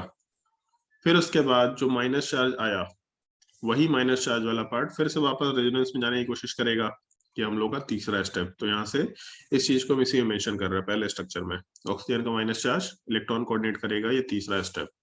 और जैसा ऊपर लिखे प्रोबेबिलिटी वाला फैक्टर, हम लोगों का Cl माइनस वाला पार्ट रिमूव होना चाहेगा, ये चौथा स्टेप है। Cl माइनस एलिमिनेट होना शुरू हो गया, तो इसको हम लोग यहाँ पे मेंशन कर दे रहे हैं, Cl माइनस एलिमिनेट हो रहा, फोर्थ स्टेप, यहाँ माइनस चार्ज बनेगा। सेम टाइम पे अब एक चीज सोच के देखो, अगर जैसे Cl माइनस एलिमिनेट हुआ, ये राइट साइड में हम एक्सप्लेन कर रहे हैं, Cl माइनस एलिमिनेट हुआ, ऑक्सीजन वाले पार्ट पे डबल बॉन्ड बन गया, अब बचा क्या अपने पास, R के साथ ऑक्सीजन के ऊपर प्लस चार्ज। तो ऊपर में मैकेनिज्म में जैसा लास्ट स्टेप था, Cl माइनस इलेक्ट्रॉन कोऑर्डिनेट करेगा और यहाँ से इसको हटाएगा, तो वही चीज यहाँ पे इसी स्टेप में हो रहा है। ये हम लोग का लास्ट स्टेप है 5। ऐसा नहीं कि स्टेप वाइज हो रहा है, एक ही बार में सब कुछ हो रहा है, लेकिन काइंड ऑफ बोल सकते हैं कि कंसिक्वेंटली हो रहा है। पहला स्टेप से दूसरा हुआ, दूसरे की वजह से तीसरा हुआ, तीसरे की वजह से चौथा हुआ, चौथे की वजह से फिर पांचवा हुआ, बट हुआ एक ही बार में सारा का सारा, मतलब कंसर्टेड टाइप का स्टेप निकल के आया, ऐसा हम लोग यहाँ पे मेंशन कर रहे हैं। तो जैसे ही Cl माइनस इलेक्ट्रॉन कोऑर्डिनेट किया कार्बन चेन के ऊपर, जो कार्बन और ऑक्सीजन का बॉन्ड है, क्योंकि उधर पॉजिटिव चार्ज डेवलप हो रहा था, वो बॉन्ड ब्रेक करके हट गया। तो अपने प्रोडक्ट वाले पार्ट में R के साथ Cl का फॉर्मेशन, उसके साथ सल्फर डबल बॉन्ड ऑक्सीजन और एक और डबल बॉन्ड ऑक्सीजन का फॉर्मेशन हो गया, ये हम लोग का प्रोडक्ट निकल के आ गया। तो बेसिकली ये पूरा का पूरा पार्ट एक ही बार में हुआ, इसका मतलब कंसर्टेड मैकेनिज्म है। जब भी कंसर्टेड मैकेनिज्म होता है तो हम लोगों का जो ट्रांजिशन स्टेट वाला पार्ट है, वो ट्रांजिशन स्टेट हमेशा साइक्लिक निकल के आता है। क्या क्या हुआ था, तो पहला चीज, ऑक्सीजन वाला पार्ट सल्फर के साथ बॉन्ड बनाना शुरू किया, तो यहाँ पे हम लोग का एक पार्शियल डबल बॉन्ड बन गया। दूसरे वाले में पहले बॉन्ड ब्रेक हुआ, फिर वापस से बॉन्ड बन रहा है, तो इसको हम कुछ मेंशन नहीं कर रहे हैं। तीसरे वाले में हम लोगों का सल्फर क्लोरीन का बॉन्ड ब्रेक हो रहा है, तो यहाँ पे पार्शियल बॉन्ड मेंशन कर सकते हैं। उसके अलावा क्लोरीन वाला पार्ट R के साथ बॉन्ड बना रहा, फिर से पार्शियल बॉन्ड मेंशन कर देते हैं। और ऑक्सीजन और कार्बन चेन का बॉन्ड ब्रेक हो रहा था, यहाँ पे भी पार्शियल बॉन्ड ये हम लोग का 4 मेंबर्ड साइक्लिक ट्रांजिशन स्टेट का फॉर्मेशन हो रहा है, ऐसा हम लोग आराम से मेंशन कर सकते हैं। जो चार्जेस मेंशन करना है वो किया जा सकता है, कोई दिक्कत वाला चीज नहीं है कि ऑक्सीजन वाले पार्ट के ऊपर पॉजिटिव चार्ज था तो डेल्टा प्लस, क्लोरीन के ऊपर माइनस चार्ज हो रहा था डेल्टा माइनस, ऐसा मेंशन कर दिया। दूसरे वाले पे चार्ज मेंशन करने की जरूरत नहीं है, उसके बिना भी छोड़ सकते हैं, हम लोग माइनस चार्ज ही उस पर डेवलप हो रहा है, बट छोड़ना है तो छोड़ सकते हैं, कोई दिक्कत नहीं है। ये हम लोगों का पूरा स्टेप है जो अपने को ध्यान रखना है। अब इससे होगा क्या कि इस पूरे रिएक्शन में इस स्टेप से हम लोग को एक चीज मालूम पड़ गया कि कंसर्टेड था। दूसरा, इस ट्रांजिशन स्टेट को देख के एक चीज समझ में आएगा थोड़ा बहुत हम लोगों को कि जिस साइड से ऑक्सीजन हट रहा है उसी साइड से क्लोरीन अटैच हो रहा है, मतलब जिस साइड से क्लोरीन ऑक्सीजन वाला पार्ट हट रहा है उस साइड से क्लोरीन अटैच होने की कोशिश कर रहा है। तो जैसे एक चीज सोच के देखो कि हम लोग का अगर मान लो ऐसा एक एनर्जी कोऑर्डिनेट डायग्राम, सॉरी ये हम लोग इन रिएक्शन वाले पार्ट में यहाँ OH रखे हुए हैं, इसका रिएक्शन हम लोग कराते हैं SOCl2 के साथ without the presence of pyridine और कोई बेस। तो उस केस में जिस साइड से हम लोगों का OH वाला पार्ट हट रहा है उसी साइड से हम लोग का हेलोजन वाला पार्ट अटैच हो रहा है, मतलब सॉलिड का पार्ट सॉलिड पे ही रह जा रहा है। जैसे हम लोग जब SN2 कराए थे तो इन्वर्जन हो रहा था, बहुत लॉजिकल था कि बैक साइड अटैक होता है। जब SN1 कराए तो इंडिपेंडेंट अटैक होता है, तो इन्वर्जन प्लस रिटेंशन दोनों होता है। बट इस केस में हम लोग का OH वाला पार्ट जिधर से हटा उसी साइड क्लोरीन वाला पार्ट आ गया, इसका मतलब इस बार हम लोगों का यहाँ पे कन्फिग्रेशन वाला पार्ट रिटेन कर रहा है, रिटेंशन का केस है जो SNI में आता है, इसलिए इसका मैकेनिज्म मालूम होना चाहिए अपने को। हम लोग का रिटेंशन ऑफ कन्फिग्रेशन होता है इस SNI में। तो अगर पायरिडीन रहा तो कन्फिग्रेशन इन्वर्टेड वाला प्रोडक्ट बनाना होगा, अगर पायरिडीन के बिना रहा डार्जेंस मेथड SNI वाला पार्ट रहा, तो इस केस में हम लोग का रिटेंशन ऑफ कन्फिग्रेशन होगा, प्रोडक्ट हम लोग रिटेंशन वाला बना के चलेंगे। ये हम लोगों को थोड़ा ध्यान रखना है, इसलिए इसका मैकेनिज्म मालूम होना चाहिए। बाकी अदरवाइज तो ऐसा एक रिएक्शन हम नहीं लिखे, यहाँ पे रिएक्शन लिख देते हैं पहले। एक मिनट,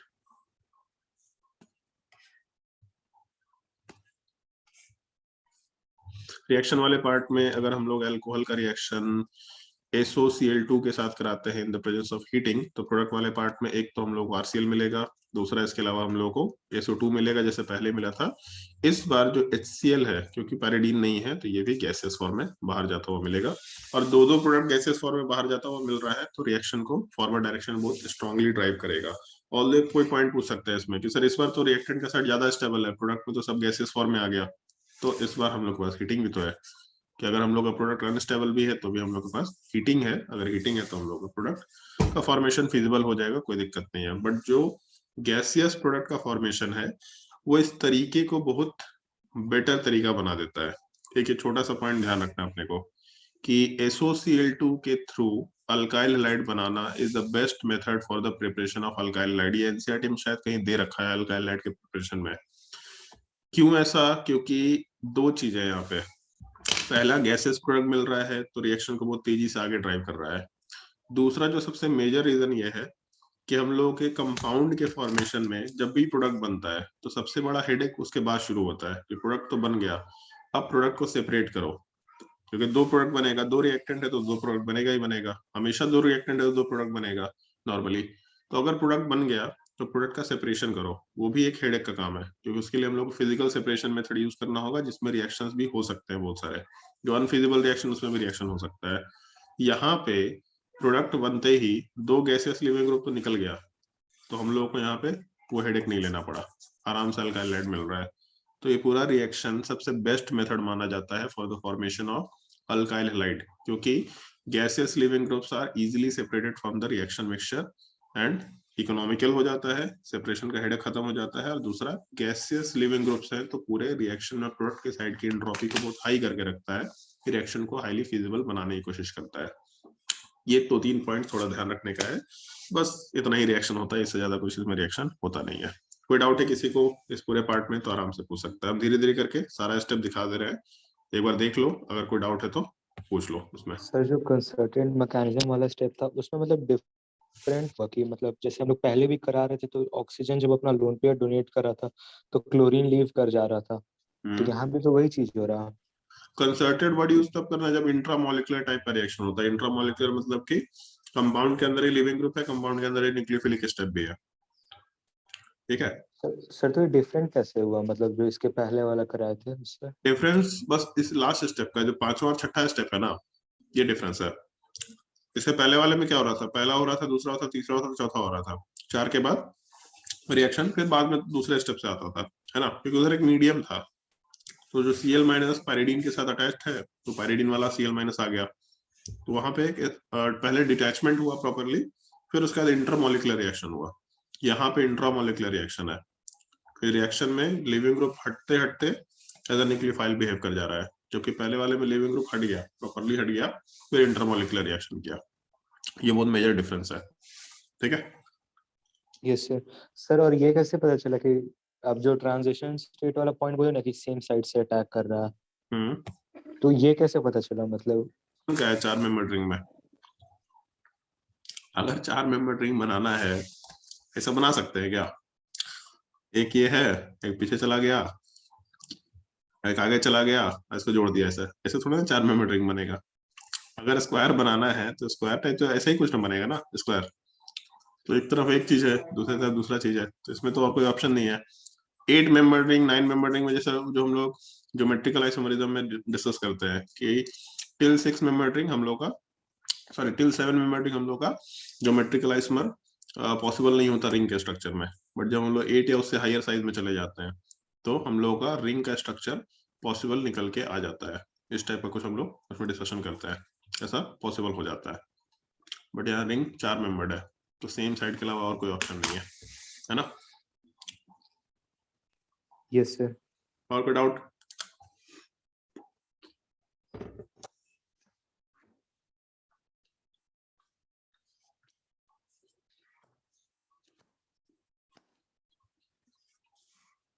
और किसी को कोई डाउट नहीं होता है जी?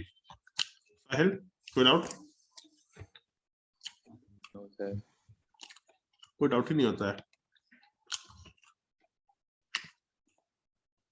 ज्यादा जूम नहीं हो गया, zoom to 100% fit to page. ये हम लोग के अल्कोहल्स के रिएक्शंस है। ऑल्दो अल्कोहल का एक और रिएक्शन एस्टरिफिकेशन रिएक्शन, बट तो कार्बोक्सिलिक एसिड का भी रिएक्शन है। एक्चुअल में कार्बोक्सिलिक एसिड का रिएक्शन होना चाहिए, अल्कोहल के रिएक्शन में उसको काउंट नहीं करना चाहिए, बट ठीक है, कोई फर्क नहीं पड़ता उससे, हम लोग ऐसा सोच सकते हैं। तो अभी एक काम करो तुम लोग, तुम्हारे पास नोट्स पड़ा है, बता देते हैं, अभी क्वेश्चन सॉल्व करो, अभी चिल मत मारना, अभी नोट्स हम दिखा दे रहे हैं, उन सारे क्वेश्चंस को अटेम्प्ट कर लो। बहुत बेसिक क्वेश्चंस है, उसमें कुछ पढ़ने का पॉइंट भी है, आराम से आधा घंटा अटेम्प्ट करो, फिर 6 बजे से क्लास फिर से शुरू करेंगे। इसके बाद हम लोग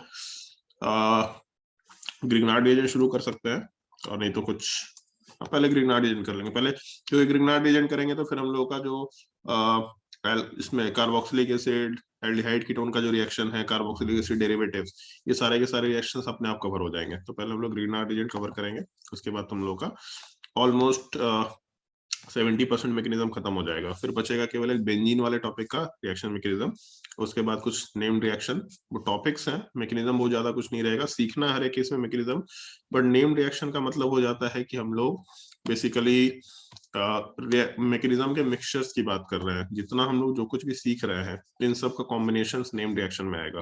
तो हाँ बोलो सर, 6:30 में वो छुट्टी दीजिएगा ना, मतलब ब्रेक दीजिएगा ना? 6:30 में ब्रेक दे? Yes sir. सर क्योंकि मतलब 6:30 में वो घर जाना था इसीलिए। अभी कहाँ पे है तुम?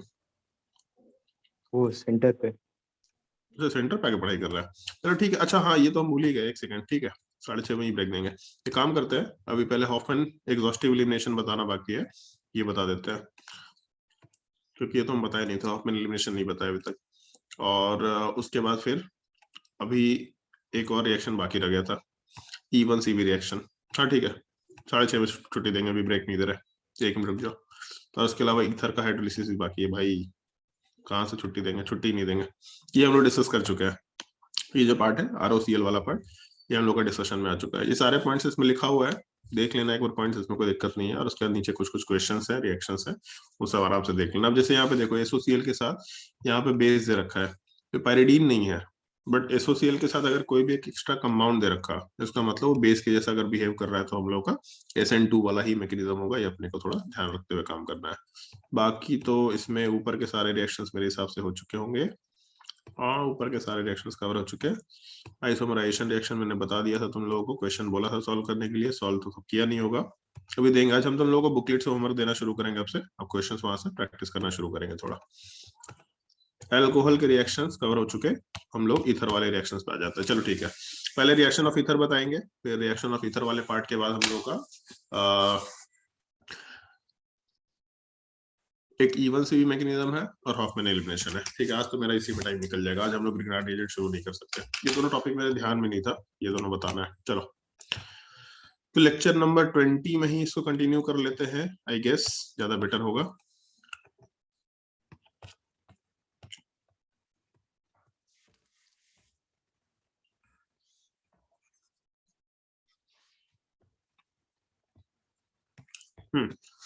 तो एक तो हम लोगों का जो अभी तक पढ़े हैं टॉपिक, उन्हीं टॉपिक से रिलेशन रहेगा, कुछ नया नहीं है यहाँ पे, बट यहाँ पे हम लोग रिएक्शन ऑफ ईथर्स की बात कर रहे हैं। विलियमसन सिंथेसिस तो हम लोग को बोल दिया था ना पढ़ने के लिए, तो विलियमसन सिंथेसिस में किसी को कोई दिक्कत है तो बताओ।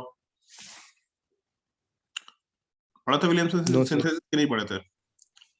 पढ़े थे। ठीक है, दिक्कत होना नहीं चाहिए मोस्ट प्रॉब्ली। तो हम लोग रिएक्शन ऑफ ईथर की बात करते हैं। प्रिपरेशन का मेथड तो विलियमसन सिंथेसिस है, और भी एक दो मेथड्स हैं जो हम लोग अल्कोहल वाले पार्ट में पढ़ते हैं, वहां पे हम लोग सीख सकते हैं। बट एक्चुअल में क्या है ना, ईथर के प्रिपरेशन में विलियमसन सिंथेसिस के अलावा बाकी जो मेथड्स है उतने अच्छे नहीं है। एक एनसीईआरटी में रिएक्शन दे रखा है कि अगर हम लोग के पास C2H5OH दे रखा, मतलब इथेनॉल वाला पार्ट दे रखा, 2 कार्बन 1 OH ग्रुप, इसका रिएक्शन अगर हम लोग H2SO4 के साथ कराते हैं तो नॉर्मली डिहाइड्रेशन होना चाहिए, बट क्योंकि कार्बोकेटायन बहुत लेस स्टेबल है तो डिहाइड्रेशन बहुत मुश्किल होता है यहाँ पे। बट स्टिल डिहाइड्रेशन की पॉसिबिलिटी है, बट इसमें 2 और भी रिएक्शंस है, उन दोनों रिएक्शंस की पॉसिबिलिटी है एनसीईआरटी में उठा करके देखना। एक 180 डिग्री सेल्सियस पे या 170 डिग्री सेल्सियस दे रखा है, दूसरा 140 डिग्री सेल्सियस और तीसरा 110 डिग्री सेल्सियस। 2 रिएक्शंस एक जगह पे दे रखे हैं, तीसरा रिएक्शन अलग जगह पे दे रखा है। अगर हम लोग 180 डिग्री सेल्सियस लेके चलेंगे तो अल्कीन बनेगा, अगर 140 लेके चलेंगे तो कुछ और प्रोडक्ट बनेगा, 110 लेके चलेंगे तो कुछ और प्रोडक्ट बनेगा। ये कंडीशनल टॉपिक है या कंडीशनल रिएक्शन है, इसको विद टेम्परेचर रटना होगा। तो ये बेटर होगा कि तुम लोग एनसीईआरटी में इसको ढूंढो, ये कहाँ दे रखा है। अब तक मालूम होगा कि तुम लोगों को, तुम्हारे नजर के सामने आया होगा, बट इसको एक बार ढूंढो, क्योंकि जब हीटिंग होगा तो हीटिंग में अनस्टेबल प्रोडक्ट पाई बॉन्ड बनने के लिए रेडी हो जाएगा, क्योंकि हीट देके हम लोग कार्बोकेटायन का फॉर्मेशन फिजिबल बना सकते हैं, अदरवाइज कार्बोकेटायन बनना थोड़ा मुश्किल काम है। बट जब हम लोग 140 पे जाएंगे तो थोड़ा टेम्परेचर कम हो गया, तब उसके इसमें कुछ और प्रोडक्ट बन रहा है, वो SN2 रिएक्शन के थ्रू हो जाता है। 110 वाले में कुछ और प्रोडक्ट बन रहा है, लो टेम्परेचर होने की वजह से होता है। इनमें से एक मेथड में हम लोगों को ये प्रोडक्ट मिलता है एज अ ईथर, तो इसलिए ढूंढो तो समझ में आएगा ये चीज कि हम लोग को पहले H+ ऐड होगा, ऐसा हम मैकेनिज्म बता देते हैं बस। यहाँ पे H+ ऐड हुआ, H+ ऐड होने के बाद क्योंकि हम लोगों का पॉजिटिव चार्ज बनना नहीं है कार्बन पे, अनस्टेबल है पॉजिटिव चार्ज, तो हम लोग का कोई दूसरा अल्कोहल वाला पार्ट सिमिलर इलेक्ट्रॉन कोऑर्डिनेट करके यहाँ से इसको हटाएगा और ये प्रोडक्ट आराम से निकाला जा सकता है। बट कौन से टेम्परेचर पे एनसीईआरटी में ढूंढो, वहां पे मिलेगा ये चीज, थोड़ा ध्यान रखने का है। ये हम लोग का टेम्परेचर का डिपेंडेंसी आता क्यों है, मतलब वो नहीं समझ में आया कि टेम्परेचर वाला पार्ट हम कोई लोग भी रखे रिएक्शन को ड्राइव कर सकता है। क्या बोला, फिर से बोले एक बार, क्या बोला? सर मतलब हम लोग रखे, सर हम लोग यहाँ पे रखे तो मतलब वो जो प्रोडक्ट मतलब रिएक्टेंट वाला साइड है वो सेम ही है ना, बस टेम्परेचर एनर्जी दे रहे हैं। हाँ, तो उसमें उससे क्या मतलब है ना कि प्रोडक्ट मतलब इतना डिफरेंट क्यों हो जाता? जो हम लोगों का H+ के साथ हीटिंग वाला पार्ट है, ये हम लोग का इवन मैकेनिज्म फॉलो करता है। इवन मैकेनिज्म फॉलो करते हुए कार्बोकेटायन बनता है, बट कार्बोकेटायन अनस्टेबल है, बहुत ही अनस्टेबल कार्बोकेटायन है, नहीं बनना चाहेगा। तो जब हाई टेम्परेचर होगा, बहुत हाई टेम्परेचर, तो फिर अनस्टेबल प्रोडक्ट भी बन सकता है, तब तो ये बन गया और यहाँ से फिर हम लोग का इवन एलिमिनेशन हुआ, कार्बन डबल बॉन्ड कार्बन आ गया। बट अगर टेम्परेचर थोड़ा लो की है, 40 डिग्री बहुत डिफरेंस होता है, टेम्परेचर थोड़ा लो की है तो ये नहीं बना। अगर ये नहीं बना तो रिएक्शन दूसरे तरीके से प्रोसीड किया, क्योंकि प्रॉब्लम ये हो रहा है कि ऑक्सीजन के ऊपर तो प्लस चार्ज आ चुका है एसिडिक मीडियम होने की वजह से, ये तो हटने की टेंडेंसी में, बट कार्बोकेटायन बनने की टेंडेंसी में नहीं है, तो रिएक्शन दूसरा पाथ फॉलो करेगा। फिर तीसरे वाले केस में क्या होता है कि जो हम लोगों का मिक्सचर में न्यूक्लियोफिलिक पार्ट है वो ये भी है, और H2SO4 के तरफ से HSO4- भी है, दो न्यूक्लियोफाइल है। तो अलग अलग टेम्परेचर पे जो न्यूक्लियोफाइल है वो अलग अलग बिहेवियर शो करेगा। बिहेवियर एज इन की एक टेम्परेचर पे कोई एक न्यूक्लियोफाइल ज्यादा स्ट्रॉन्गर है, दूसरे टेम्परेचर पे दूसरा न्यूक्लियोफाइल ज्यादा स्ट्रॉन्गर है, तो इस वजह से हम लोग को अलग अलग प्रोडक्ट मिलता है। मेन रीजन ये है कार्बोकेटायन के फॉर्मेशन की फिजिबिलिटी। और फिर जब लो टेम्परेचर में अलग अलग वैल्यू पे जाएंगे तो फिर उस केस में दोनों पॉसिबल न्यूक्लियोफाइल के अटैक करने की कैपेबिलिटी, इन दोनों के ऊपर हम लोग का सब कुछ ड्राइव होता है। इसलिए 3 अलग अलग प्रोडक्ट निकल के आते हैं। कंडीशनल रिएक्शन है, ये तीनों याद रखना पड़ेगा, ध्यान रखना थोड़ा। एनसीईआरटी में ढूंढो, मालूम पड़ जाएगा कि हम लोग का कौन से टेम्परेचर पे क्या रिएक्शन होता है।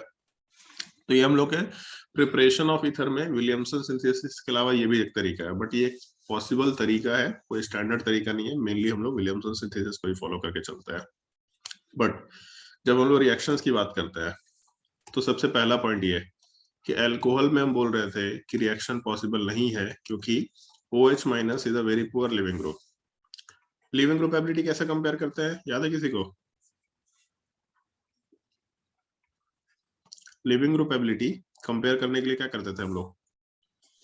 सर जितना उसका वो लीव करके जितना स्टेबल होगा वो उतना अच्छा लिविंग ग्रुप होगा। बट बेसिक स्ट्रेंथ कंपेयर करते थे। जितना पुअर लिविंग ग्रुप, सॉरी जितना पुअर, जितना वीकर बेसिस उतना बेटर लिविंग ग्रुप। तो हम लोग लिविंग ग्रुप एबिलिटी को बेसिक स्ट्रेंथ से कंपेयर कर रहे हैं। एक सवाल का जवाब दो हमको कि इन दोनों में पुअर लिविंग ग्रुप कौन सा है तो दोनों पुअर, पुअरेस्ट कौन सा है? ये सवाल चाहिए।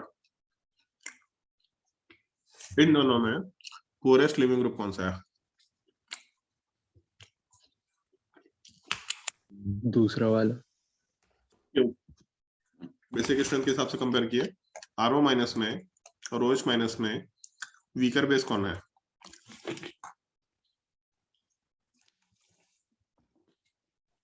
नीचे वाला। नीचे वाला वीकर बेस है, RO माइनस वीकर बेस है।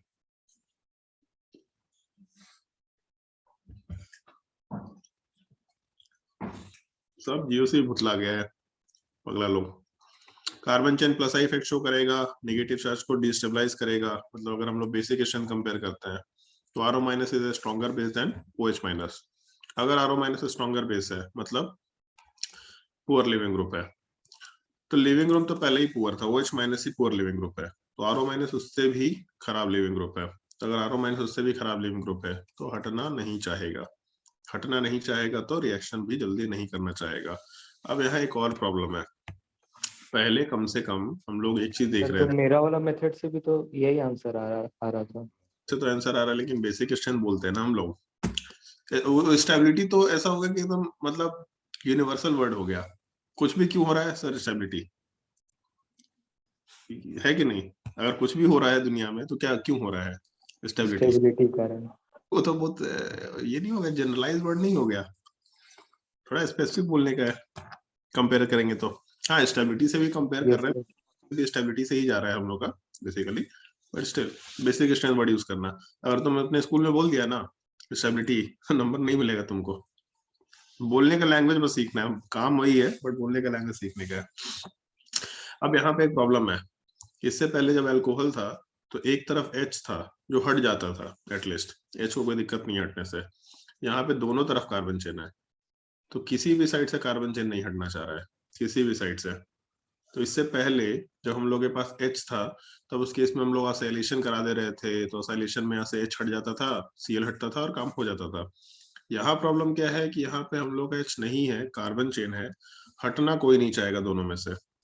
तो एक ही ऑप्शन है कि ऑक्सीजन के ऊपर हम लोग पॉजिटिव चार्ज डाल दें। तो यहाँ पे और कोई दूसरा ऑप्शन नहीं है। जैसे इससे पहले हम लोग के पास एक तो हम लोग का H+ का एडिशन था, E1 एलिमिनेशन कर लो, मतलब डिहाइड्रेशन वाला पार्ट, और नहीं तो HX के साथ रिएक्शन कर लो। दूसरा था कि असाइलेशन करा दिया, तीसरा OTS में कन्वर्ट कर दिया, SOCl2 के साथ रिएक्शन कर दिया, SOBr2 के साथ, PCl3 PCl5 के साथ रिएक्शन कर दिया। यहाँ पे ये प्रॉब्लम आ रहा है क्योंकि H नहीं है तो उस तरह का रिएक्शन ही मुश्किल क्रिएट कर रहा है। इस केस में मतलब स्पेशली ये ध्यान रखना, ईथर के केस में बिना H+ के कोई रिएक्शन ही नहीं होने वाला, कोई पॉसिबिलिटी नहीं है, क्योंकि दोनों तरफ कार्बन चेन है। कोई भी स्टेप हो जाएगा, कार्बन चेन ऑक्सीजन से बॉन्ड ब्रेक नहीं करना चाहेगा जल्दी, तब इस केस में बिना H+ कोई रिएक्शन पॉसिबल नहीं होगा। एक छोटा सा पार्ट ध्यान रखना, तो यहाँ पे लिख देते हैं। और इसीलिए भी तुम लोग को एक चीज ध्यान होगा, कहीं कहीं हम लोग ऐसा मेंशन करते हैं ether is a inert medium, किसी से रिएक्शन नहीं करता except for acidic medium. Acidic medium के अलावा इथर कोई भी जगह रिएक्शन नहीं करता है, तो कहीं भी अगर मीडियम अगर लेना है इसको आराम से लिया जा सकता है। तो यहाँ पे पॉइंट थोड़ा इंपॉर्टेंट है, ध्यान रखने लायक है। Ether are unreactive. Sir ether और ड्राई ईथर में कोई डिफरेंस है क्या? नहीं, कोई डिफरेंस नहीं है। Ether are unreactive to every reagent except acidic medium, except acidic medium। और एसिडिक मीडियम में अपने पास दो ही ऑप्शंस है, इधर हम लोग मिनरल एसिड ये HCl HBr टाइप का छोटा एसिड यूज कर ले, और नहीं तो बल्कियर एसिड में जैसे H2SO4 H3PO4 इस तरह का कुछ एसिड यूज कर ले। तो हम लोग HCl HBr ETC कर देते हैं, H2SO4 वाले पार्ट में ETC लगा देते हैं, इस तरह कुछ पॉसिबिलिटी यूज कर ले। इन दोनों के अलावा और कोई फर्दर पॉसिबिलिटी हम लोग के पास नहीं होता है। तो इसमें अपने पास दो ही रिएक्शंस निकल के आता है। एक रिएक्शन विद HX, ये पहला रिएक्शन अपना जो हम लोग को यूज करना है। और दूसरा जब हम लोग H2SO4 लेके चलते हैं तो H2SO4 वाले पार्ट पे भी हम लोगों का डिहाइड्रेशन नहीं होता है। वहां पे डिहाइड्रेशन की जगह पे वहां पे हम लोग का हाइड्रोलिसिस होता है केवल, क्योंकि H2SO4 अगर इंट्रोड्यूस करना है मतलब वाटर के साथ इंट्रोड्यूस करना है, तो उधर वाले पार्ट में हम लोग का वाटर के साथ रिएक्शन हो जाता है, वो हम लोग के हाइड्रोलिसिस ऑफ ईथर का टॉपिक होता है। केवल ये दो रिएक्शन है जो ईथर में होता है जो अपने को ध्यान रखना चाहिए, बाकी रिएक्शन तो बहुत ही स्ट्रेट फॉरवर्ड है। अगर हम लोगों का मान लो ROR डैश कर देते हैं डिफरेंस क्रिएट करने के लिए, इसका रिएक्शन अगर हम लोग HS के साथ कराए 1 मोल, तो उस केस में जैसे अल्कोहल में रिएक्शन हो रहा था कि कहीं ऑक्सीजन पे H ऐड होगा, कोई बॉन्ड ब्रेक होगा, एक हैलोजन ऐड होगा, तो अपने प्रोडक्ट वाले पार्ट में हम लोगों का एक अल्कोहल मिल जाएगा और एक हम लोगों को RX मिलेगा, मतलब एक अल्काइलाइड का फॉर्मेशन। बट क्योंकि हम लोगों ने रिएक्शन में देख रखा है कि अल्कोहल वाला पार्ट भी HX के साथ रिएक्शन कर सकता है, इसका मतलब फर्दर रिएक्शन की भी पॉसिबिलिटी है इन दोनों के बीच में। फिर यहाँ पे रिएक्शन वाले पार्ट में R के साथ X का फॉर्मेशन होगा और उसके बाद हम लोग का वाटर वाला पार्ट निकलेगा। तो अगर 1 मोल दिया कहीं भी तो हम लोग रिएक्शन पहले स्टेप पे रोक देंगे, अल्कोहल प्लस अल्काइलाइड। अगर 2 मोल दे दिया तो दोनों तरफ से अल्काइलाइड मिलेगा और वाटर वाले पार्ट का फॉर्मेशन होगा। ये हम लोग को थोड़ा ध्यान रखना होता है। बाकी रिएक्शन का मैकेनिज्म SN1 भी हो सकता है, SN2 भी हो सकता है। ये बड़ा मजेदार चीज है, मतलब ये हम बताएंगे तुम लोगों को। ऑल सजेशन नहीं कि अभी ना तुम लोगों को हम ब्रेक देंगे उसमें पढ़ना, जो हम नोट्स में लिखवाए हैं, इस सिचुएशन में रहा तो हम लोगों का SN1 होगा, ये सिचुएशन रहा तो SN2 होगा, ये सिचुएशन रहा तो SN1 होगा। ये उसमें लिखवाए हम नोट्स में, उसमें अगर पढ़ना खुद से सोचना कि ऐसा क्यों हो रहा है, रीजन हम बस एक्सप्लेन कर दे रहे हैं। सब कुछ डिपेंड कर रहा है हम लोग के, जैसे ये हम लोग अल्कोहल में ही बोले थे कि अल्कोहल में अगर रिएक्शन हो रहा है तो कार्बन चेन के ऊपर सब कुछ डिपेंड कर रहा है कि इसका डिग्री क्या है। अगर 1 डिग्री हुआ तो SN2 रिएक्शन हमेशा प्रेफरेबल होता है, अगर 2 डिग्री हुआ कुछ भी हो सकता है, अगर 3 डिग्री हुआ तो SN1 होता है प्रेफरेबली। बट अगर हम लोग रिएक्शन वाले पार्ट में अल्कोहल लेके चल रहा है और इसके साथ HX का रिएक्शन करा रहा है, तो अल्कोहल पोलर प्रोटिक मीडियम खुद ही है, मतलब खुद ही रिएक्टेंट भी है बट मीडियम भी है, तो इस केस में हम लोग का प्रेफरेबली SN1 होगा। तो जब 2 डिग्री और 3 डिग्री हुआ था तो अल्कोहल वाले पार्ट में SN1 हो रहा था, और जब 1 डिग्री हो रहा था तो SN2 हो रहा था। तो यहाँ पे भी हम लोगों को ये देखना पड़ेगा कि अपने ईथर वाले पार्ट में एक तो दो चीजें यहाँ पे, चलो हम एक्सप्लेन कर ही देते हैं, तुम लोग खुद से भी उसमें देखना तो ज्यादा बेटर क्लियर पिक्चर समझ में आएगा, बट हम एक्सप्लेन कर देते हैं पहले। इसमें दो चीज है।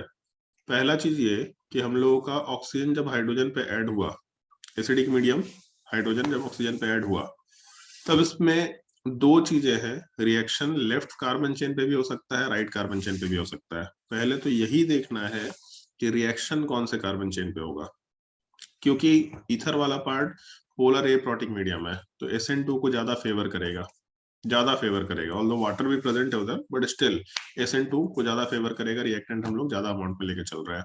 तो SN2 ज्यादा फेवरेबल है, इसका मतलब अगर 1 डिग्री रहा तब तो SN2 रिएक्शन होना ही है, अगर 2 डिग्री रहा तो भी प्रेफरेबली SN2 रिएक्शन होना ही है, और अगर 3 डिग्री रहा तब उस केस में SN1 होगा। बट अब यहाँ पे एक बात आता है कि कॉम्बिनेशन भी तो मैटर कर रहा है ना। एक तरफ मान लो 1 डिग्री है, दूसरी तरफ भी 1 डिग्री है, तब दोनों तरफ SN2 होगा। एक तरफ अगर 3 डिग्री है, दूसरी तरफ भी 3 डिग्री है, तो दोनों तरफ SN1 होना है। एक तरफ 2 डिग्री है, दूसरी तरफ भी 2 डिग्री है, तो भी दोनों तरफ SN1 होना है। बट अगर कॉम्बिनेशन चेंज हो गया एक तरफ 1 डिग्री है और दूसरी तरफ मान लो 3 डिग्री है, तब इस केस में क्या होगा, SN1 होगा कि SN2 होगा। इस तरह के कॉम्बिनेशंस में हम लोग थोड़ा कुछ और भी फैक्टर्स देख रहे होंगे, तो वो फैक्टर्स अभी नोट्स में देखना, समझने की कोशिश करना, फिर उसमें कोई दिक्कत होगा तो पूछेंगे। एक और चीज आएगा, मान लो दोनों तरफ 1 डिग्री है तो दोनों तरफ SN2 हो सकता है। तो फिर सवाल ये आएगा जो ऊपर है यहाँ पे कि सर पता कैसे करेंगे कि पहले R' के साथ हाइड्रोजन लगेगा कि पहले R के साथ हाइड्रोजन लगेगा। दोनों बन सकता है, दोनों तरफ कार्बन चेन पे रिएक्शन है, तो दोनों तरफ पॉसिबिलिटी है रिएक्शन होने की। R' के साथ हेलोजन लगना है कि R के साथ हेलोजन लगना है, ये कैसे पता चलेगा।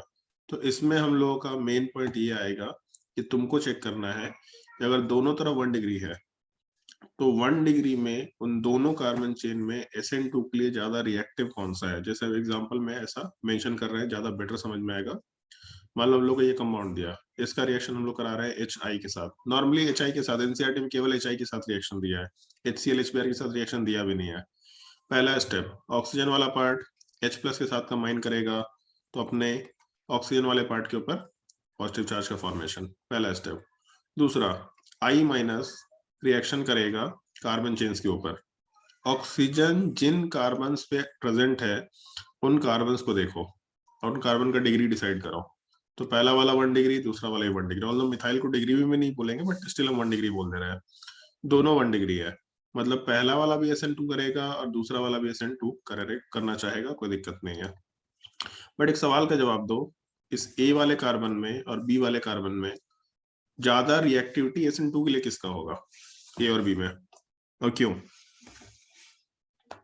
दोनों 1 डिग्री है सर ए वाले पार्ट का। क्यों? सर वहाँ क्राउडिंग कम है। क्राउडिंग कम है। SN2 में हम लोग स्टेरिक हिंड्रेंस की वजह से देखते हैं सब कुछ, तो जितना हम लोग का रिएक्टिविटी, मतलब जितना छोटा स्टेरिक हिंड्रेंस उतना ज्यादा रिएक्टिविटी है दोनों 1 डिग्री, बट स्टिल हम लोगों का ए वाले पार्ट का रिएक्टिविटी रिलेटिवली ज्यादा है दोनों SN2, बट SN2 में भी ए वाले कार्बन का रिएक्टिविटी रिलेटिवली ज्यादा है एज कम्पेयर टू बी। तो इसका मतलब I- वाला पार्ट पहले ए वाले पे रिएक्शन करना चाहेगा SN2, और यहाँ से बॉन्ड को ब्रेक करके हटाएंगे तो अपने प्रोडक्ट में CI बनेगा और 2 कार्बन के साथ OH ग्रुप। तो इससे डिसाइड करना है कि दोनों के दोनों रिएक्शंस अगर होने हैं तो देख लो पहले कि दोनों में SN1 होना है कि दोनों में SN2 होना है कि एक में SN1 एक में SN2 होना है। उसमें बहुत सारे एग्जांपल्स हम नोट्स कॉपी में दे रखे हैं, जो तुम जब प्रैक्टिस करेगा तो तुम लोग को धीरे धीरे समझ में आएगा। वो प्रैक्टिस करने से ही समझ में आएगा सारी पॉसिबिलिटीज कि क्यों ऐसा है, क्या रीजन है, क्या नहीं है, वो सारी चीजें। एक बार डिसाइड हो गया कि दोनों में वन सिमिलर टाइप का रिएक्शन है, तो ये देखो कि उन सिमिलर रिएक्शन में ज्यादा रिएक्टिव कौन सा है उन दोनों साइड में, और उधर के बॉन्ड को ब्रेक करने का है। जैसे अगर ये सवाल हमको सॉल्व करना होता तो हम ऐसा सॉल्व करते हैं कि हम लोग पहले ऑक्सीजन के ऊपर हाइड्रोजन अटैच करेंगे, दोनों तरफ का कार्बन चेन ब्रेक हो सकता है, ठीक है, कोई दिक्कत नहीं है। तो दोनों तरफ 1 डिग्री है, हम लिखेंगे यहाँ SN2, दूसरे वाले साइड में SN2 होगा, चलो दोनों तरफ SN2 होगा। बट पहले वाले में रेट ऑफ SN2 ज्यादा है तो इधर रिएक्शन होना चाहेगा, जिधर के कार्बन पे रिएक्शन होना है उसी का कार्बन ऑक्सीजन का बॉन्ड ब्रेक करना है अपने को, और उस कार्बन पे फिर हम लोग आराम से हैलोजन अटैच कर देंगे। तो अपने प्रोडक्ट में CH3I का फॉर्मेशन होगा और C2H5OH का फॉर्मेशन होगा। ये मेरे प्रोडक्ट बनाने का तरीका होगा। इतना लंबा नहीं लिखेंगे बट उसको सोचेंगे। ऑक्सीजन पे H अटैच किया, बाजू वाले कार्बन को देखा दोनों में कौन सा रिएक्शन होगा। अगर दोनों सिमिलर रिएक्शन शो कर रहा है तो ज्यादा रिएक्टिव कौन सा है उसके लिए, उसके बाद बात करेंगे। जैसे मान लो जैसे मान लो ये सवाल है,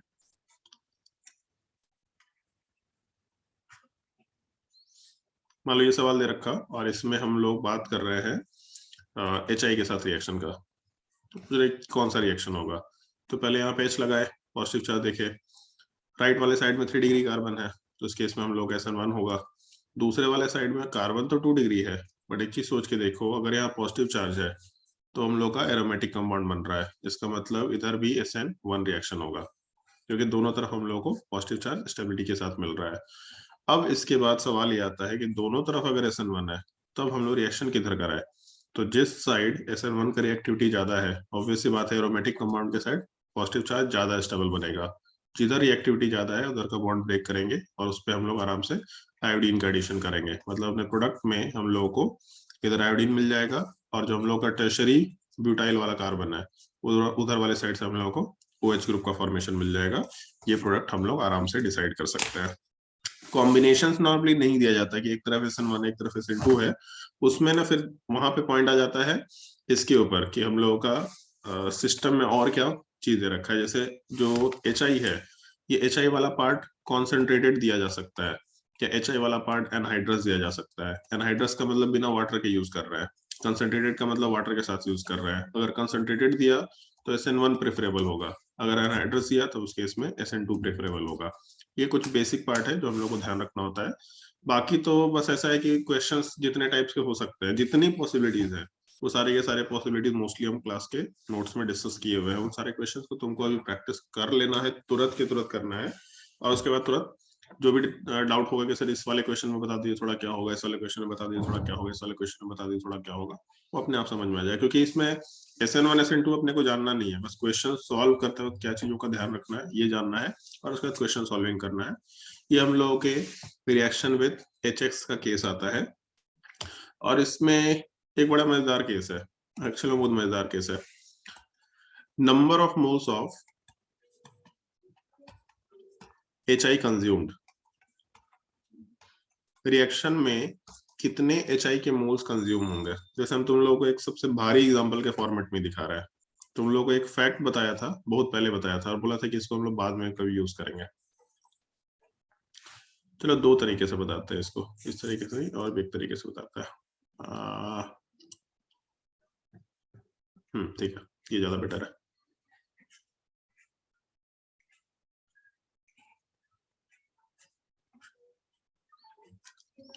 मान लो ये सवाल दिया, इसमें हम लोग को पूछा है कि इस कंपाउंड का रिएक्शन अगर हम लोग HI के साथ कराएंगे तो कितना HI कंज्यूम होगा। जैसे ऊपर लिखा था ना कि अगर हम लोगों का ईथर वाला पार्ट है तो एक बॉन्ड ब्रेक हुआ, एक HI कंज्यूम हुआ, दूसरा बॉन्ड ब्रेक हुआ, दूसरा HI कंज्यूम हुआ, और हम लोग को अल्काइल हाइड मिला, तो यहाँ पे कितना HI कंज्यूम होगा। इस सवाल को ढंग से देखना।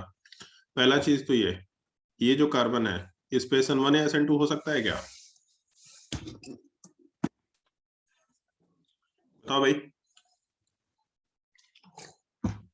नहीं। क्यों नहीं? सर एलाइलिक पोजीशन पे नहीं होता, अलाइलिक पोजीशन पे नहीं होता है, तो इधर ना SN1 हो सकता है ना SN2 हो सकता है, दोनों में से कुछ नहीं हो सकता। तो बेसिकली इधर का बॉन्ड ब्रेक नहीं करेगा, मतलब यहाँ पे रिएक्शन नहीं होगा। ऊपर वाले कार्बन में सिमिलर टाइप से रिएक्शन नहीं होगा, तो ये दोनों बॉन्ड्स पे रिएक्शन पॉसिबल ही नहीं है। बस ये मत सोच लेना कि कार्बन ऑक्सीजन का बॉन्ड दिख रहा है तो सीधा उसको ब्रेक कर दो, ये देखो कि उधर रिएक्शन होना है कि नहीं होना है। बट अगर हम लोग लेफ्ट वाले साइड की बात करें तो रिएक्शन SN1 SN2 दोनों हो सकता है। 2 डिग्री कार्बन है, SN1 SN2 दोनों टाइप का पॉसिबिलिटी है। ठीक है, अगर दोनों पॉसिबिलिटी है तो कौन सा पॉसिबिलिटी इससे मतलब नहीं है, बस हम लोग को क्वांटिटेटिव मेजरमेंट करना है कि हमें रिएक्शन के बाद क्या बनने का है। तो यहाँ पे बॉन्ड ब्रेक हो सकता है क्योंकि उधर रिएक्शन पॉसिबल है, कार्बन पे आयोडीन लग जाएगा, ऑक्सीजन पे H जाएगा। दूसरी तरफ भी बॉन्ड ब्रेक हो सकता है, ऑक्सीजन पे H जाएगा और कार्बन पे आयोडीन लग जाएगा। मतलब अगर प्रोडक्ट के बारे में सोचे तो हम लोगों का 2 कार्बन चेन का बॉन्ड ब्रेक हुआ कार्बन ऑक्सीजन का, और उस केस में हम लोगों का अगर 2 बॉन्ड ब्रेक हुआ तो हम लोगों को 2 HI का कंजम्पशन दिखाई दिया। हर जगह पे 2 बॉन्ड ब्रेक हुआ, 2 HI का कंजम्पशन हुआ मतलब ये प्रोडक्ट बना दिया हम लोग आराम से, तो 2 मोल HI कंज्यूम हो गया। बट इतना आसान सवाल नहीं होता है कभी कभी। एक छोटा सा फैक्ट बताते तुम लोगों को, ये रिएक्शन क्यों नहीं होता है। अल्कीन पे आयोडीनेशन क्यों नहीं होता है।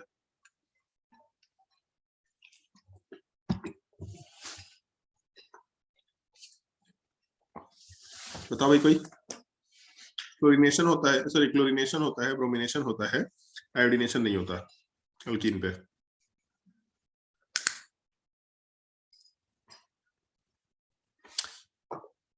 यही लगी बोल रहे हैं कि बार बार नोट्स पढ़ा करिए, जबकि ये रीजन हम बताए हैं, एक बार और डिस्कशन किए थे जब हम लोग हेलोजन। ईस्टर ज्यादा बनता है शायद इस केस में। क्या बनता है सर मतलब मेजर प्रोडक्ट ईस्टर निकल के आता है।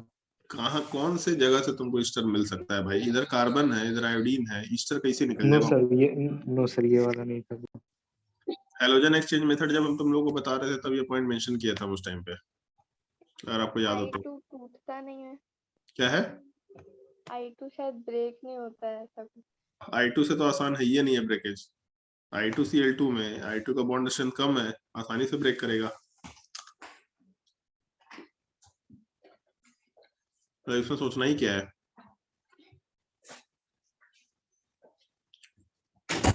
और कोई रीजन? वापस से डबल बॉन्ड बन जाता है। वापस से डबल बॉन्ड बन जाता है। अरे नोट्स पलट के देख लो इतने देर में। ये बताया था कि विसिनल डाइआयोडाइड अनस्टेबल नेचर का होता है ड्यू टू स्टेरिक क्राउडिंग। ये वापस से डबल बॉन्ड में कन्वर्ट हो जाता है। याद आया कुछ? याद भी आया हुआ तो सोच रहा हूँ कि हाँ बोले कि ना बोले। तो देखो यहाँ पे विसिनल डाइआयोडाइड है। यहाँ से आराम से हम लोगों को I2 मिलेगा और साथ ही साथ कार्बन डबल बॉन्ड कार्बन मिलेगा। अब क्या है, हम लोग के रिएक्शन वाले पार्ट में अल्कीन आ गया और अल्कीन भी HI के साथ रिएक्शन करता है। ये तो हम लोग पढ़ ही रखे हैं। तो अगर अल्कीन HI के साथ रिएक्शन करेगा, इसका मतलब प्रोडक्ट वाले पार्ट में एक HI और कंजम्पशन में चला जाएगा। तो बेसिकली हम लोग के रिएक्शन वाले पार्ट में ये मत देखना कि कितना कार्बन ऑक्सीजन बॉन्ड है। कार्बन ऑक्सीजन बॉन्ड जो है वो तो रहेगा ही रहेगा। उसके बाद प्रोडक्ट वाले पार्ट को भी देखना, उसके हिसाब से डिसाइड करना कि हम लोग का कितना मोल का कंजम्पशन निकल के आ रहा है। तो टोटल 2 मोल ऊपर चला गया और 1 मोल नीचे चला गया, मतलब टोटल हम लोग 3 मोल HI का कंजम्पशन आराम से इसमें कर सकते हैं। इस चीज को थोड़ा ध्यान रखना। एक और एग्जांपल देते हैं। एक बार ट्राई करके देखो इसको और उसके हिसाब से बताओ कि हम लोग का इसमें कितना मोल HI कंज्यूम होगा। ट्राई करके देखो।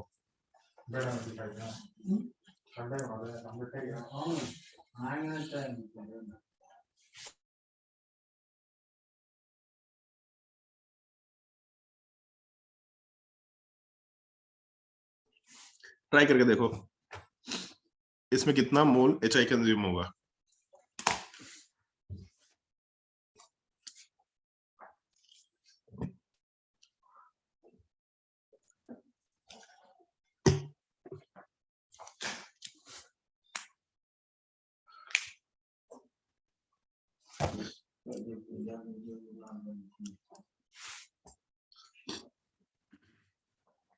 ढंग से सोचना।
आया भी किसी का आंसर? किसी भी इंसान का आंसर? सर 4। 4। और कोई आंसर अश्मिता के अलावा?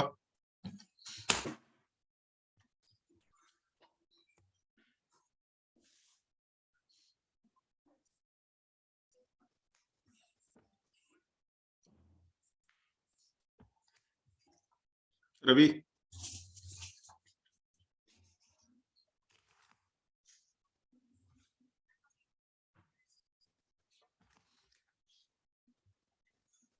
सर HI पे भी कुछ कंडीशन है कि वो क्या कंसंट्रेटेड? क्या कंडीशन नहीं होता है, HI से कोई मतलब भी नहीं होता।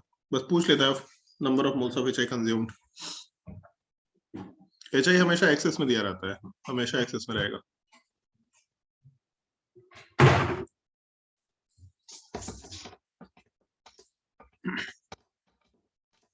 चलो ध्यान दो, ऑक्सीजन पे तो H जाएगा, सिंपल। ऑक्सीजन के साथ दो तरफ कार्बन चेन है, एक तरफ जो कार्बन चेन है इस पर रिएक्शन हो सकता है, बॉन्ड आराम से ब्रेक हो सकता है, SN1 SN2 हो सकता है, तो एक आयोडीन इधर लगेगा, मतलब ये पहला मोल चला गया। दूसरे वाले कार्बन चेन की अगर बात करें तो दूसरे साइड भी आराम से SN1 SN2 दोनों हो सकता है, यहाँ पे भी एक आयोडीन अटैच होगा, ये दूसरा मोल चला गया। फिर दूसरे ऑक्सीजन पे जब H अटैच होगा तो इसमें भी दोनों तरफ के कार्बन चेन पे रिएक्शन हो सकता है। अगर राइट वाले पे रिएक्शन होगा तो राइट वाले पे आयोडीन अटैच होगा, लेफ्ट वाले पे रिएक्शन होगा तो लेफ्ट वाले पे आयोडीन अटैच होगा। तो बेसिकली 4 मोल तो इसी से निकल के आ गया। बट एक चीज देखो, पहला मोल जब गया तो ये कार्बन चेन आयोडीन निकल के आया, उसके बाद जब लास्ट वाला पार्ट था वहां से भी C2H5 आई निकल के आया। बट जो बीच वाला पार्ट है उसमें हम लोग के पास 2 कार्बन है और दोनों कार्बन पे आयोडीन निकल के आ गया। बट क्योंकि बगल वाले कार्बन के ऊपर I2 मतलब आयोडीन अनस्टेबल होता है, ये पार्ट आराम से अल्कीन में प्लस I2 में कन्वर्ट होगा। तो अल्कीन प्लस I2 में अगर कन्वर्ट हुआ तो यहाँ से हम लोग का एक अल्कीन वाला पार्ट फिर से HI के साथ रिएक्शन करके प्रोडक्ट का फॉर्मेशन कर सकता है। तो 4 मोल HI तो ऊपर चला गया और ये हम लोग का 5वां मोल निकल के आ गया। Total 5 mole HI consume during this reaction, ऐसा आराम से बोल सकते हैं। समझ आया सवाल? धन्य। क्या H नहीं लगेगा कहीं? लगा देने रे H दिखाना थोड़ी ना होता है। डबल बॉन्ड में अगर हम लोग HX का रिएक्शन कराते हैं, मैं नहीं ऊपर। हाँ ऊपर में लगेगा ना, हाँ लगेगा। हाँ लग रहा है। ऑक्सीजन पे H अटैच हुआ, कार्बन पे आयोडीन अटैच हुआ, ठीक है, HI गया एक, फिर ऑक्सीजन पे दूसरा H अटैच हुआ, बॉन्ड ब्रेक हुआ, दूसरा आयोडीन अटैच हुआ, तो दूसरा HI चला गया, वो ऐसा। अच्छा H2 में, ठीक है। तो टोटल मिला करके 5 मोल। बट ये जो सवाल है ना, ये बहुत अच्छा लेवल का सवाल है, मतलब ऐसा सवाल नॉर्मली नहीं पूछेगा, सिंपल सिंपल सवाल पूछेगा। जो ऊपर हम लिखे थे ना कि यहाँ पे जैसे मान लो ये दे रखा, ये सवाल मान लो, एक और एग्जांपल की हम बात करते हैं। एग्जांपल तो बहुत सारा है अपने कॉपी में, बट जैसे मान लो ये सवाल है, इसने पूछा कितना मोल HI कंज्यूम होगा, बताओ भाई कितना मोल HI कंज्यूम होगा? सर 0। क्योंकि ऑक्सीजन जिन कार्बन से अटैच्ड है किसी पे भी SN1 SN2 कुछ नहीं हो सकता, कहीं पे भी SN1 SN2 नहीं हो सकता, मतलब कोई रिएक्शन ही नहीं होने वाला है। इस केस में 0 mole will be consumed during this reaction, ऐसा आराम से बोला जा सकता है। तो ये कुछ बेसिक्स है जो अपने को ध्यान रखने का है, ये सब चीज याद रखना। ये हम लोगों के पहला टॉपिक का रिएक्शन है, रिएक्शन विद HX, जिसमें रिएक्शन इजी है। एक बार नोट्स कॉपी देखो, उसमें जो क्वेश्चंस है उसको ट्राई करके देखो। हम अभी क्लास अभी के लिए रोक रहे हैं, इसके बाद हम लोग का जो हाइड्रोलिसिस वाला टॉपिक है ये अभी हम नेक्स्ट क्लास में डिस्कस करेंगे। पहले इतना ट्राई करके देखो, उसके बाद हम लोग नेक्स्ट क्लास में हाइड्रोलिसिस ऑफ ईथर टॉपिक का डिस्कशन करेंगे। हम लोग का ईथर वाला टॉपिक कंप्लीट होगा और उसी नेक्स्ट क्लास में ही हम लोग एक तो हॉफमैन प्रोडक्ट कब बनता है इस चीज का डिस्कशन करेंगे, और दूसरा हम लोगों का E1 CV मैकेनिज्म क्या होता है, इन दोनों चीज का हम लोग नेक्स्ट क्लास में डिस्कशन करेंगे। तो अभी क्लास के लिए 1 घंटा बाद हम शुरू करेंगे क्लास, 7 बजे के अराउंड क्लास शुरू करते हैं, ठीक है। जाओ आराम से खाना वाना खा करके रेडी रहना, 7 बजे से 9 बजे तक क्लास लाएंगे तुम लोग का। और ये सब क्वेश्चंस ट्राई कर लो, जो भी क्वेश्चंस बोले हैं अभी वो सारे के सारे क्वेश्चंस को जहां जहां तक का टॉपिक पढ़ाया है नोट्स कॉपी में देख लो, उसके हिसाब से क्वेश्चंस ट्राई कर लेना। जितने भी उसमें एग्जांपल्स हैं उन सारे के सारे एग्जांपल्स को ट्राई करके देखो, मजा आएगा एग्जांपल्स को ट्राई करने में। किसी को कुछ पूछना है अभी तो आराम से पूछ सकते हैं। सर कुछ डाउट था लेकिन वो नेक्स्ट क्लास में बता दीजिएगा। चलो ठीक है, ओके। और कुछ पूछना है किसी को तो बताओ। पेज नंबर बता दीजिए। पेज नंबर बता दे, 1 मिनट को स्क्रीन शेयर करने दो। ये तो हम लोग कर चुके थे ना, dehydration of alcohol.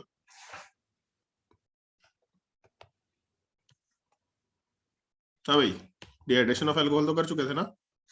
Yes. Okay, तो इसके आगे हम लोग का टॉपिक है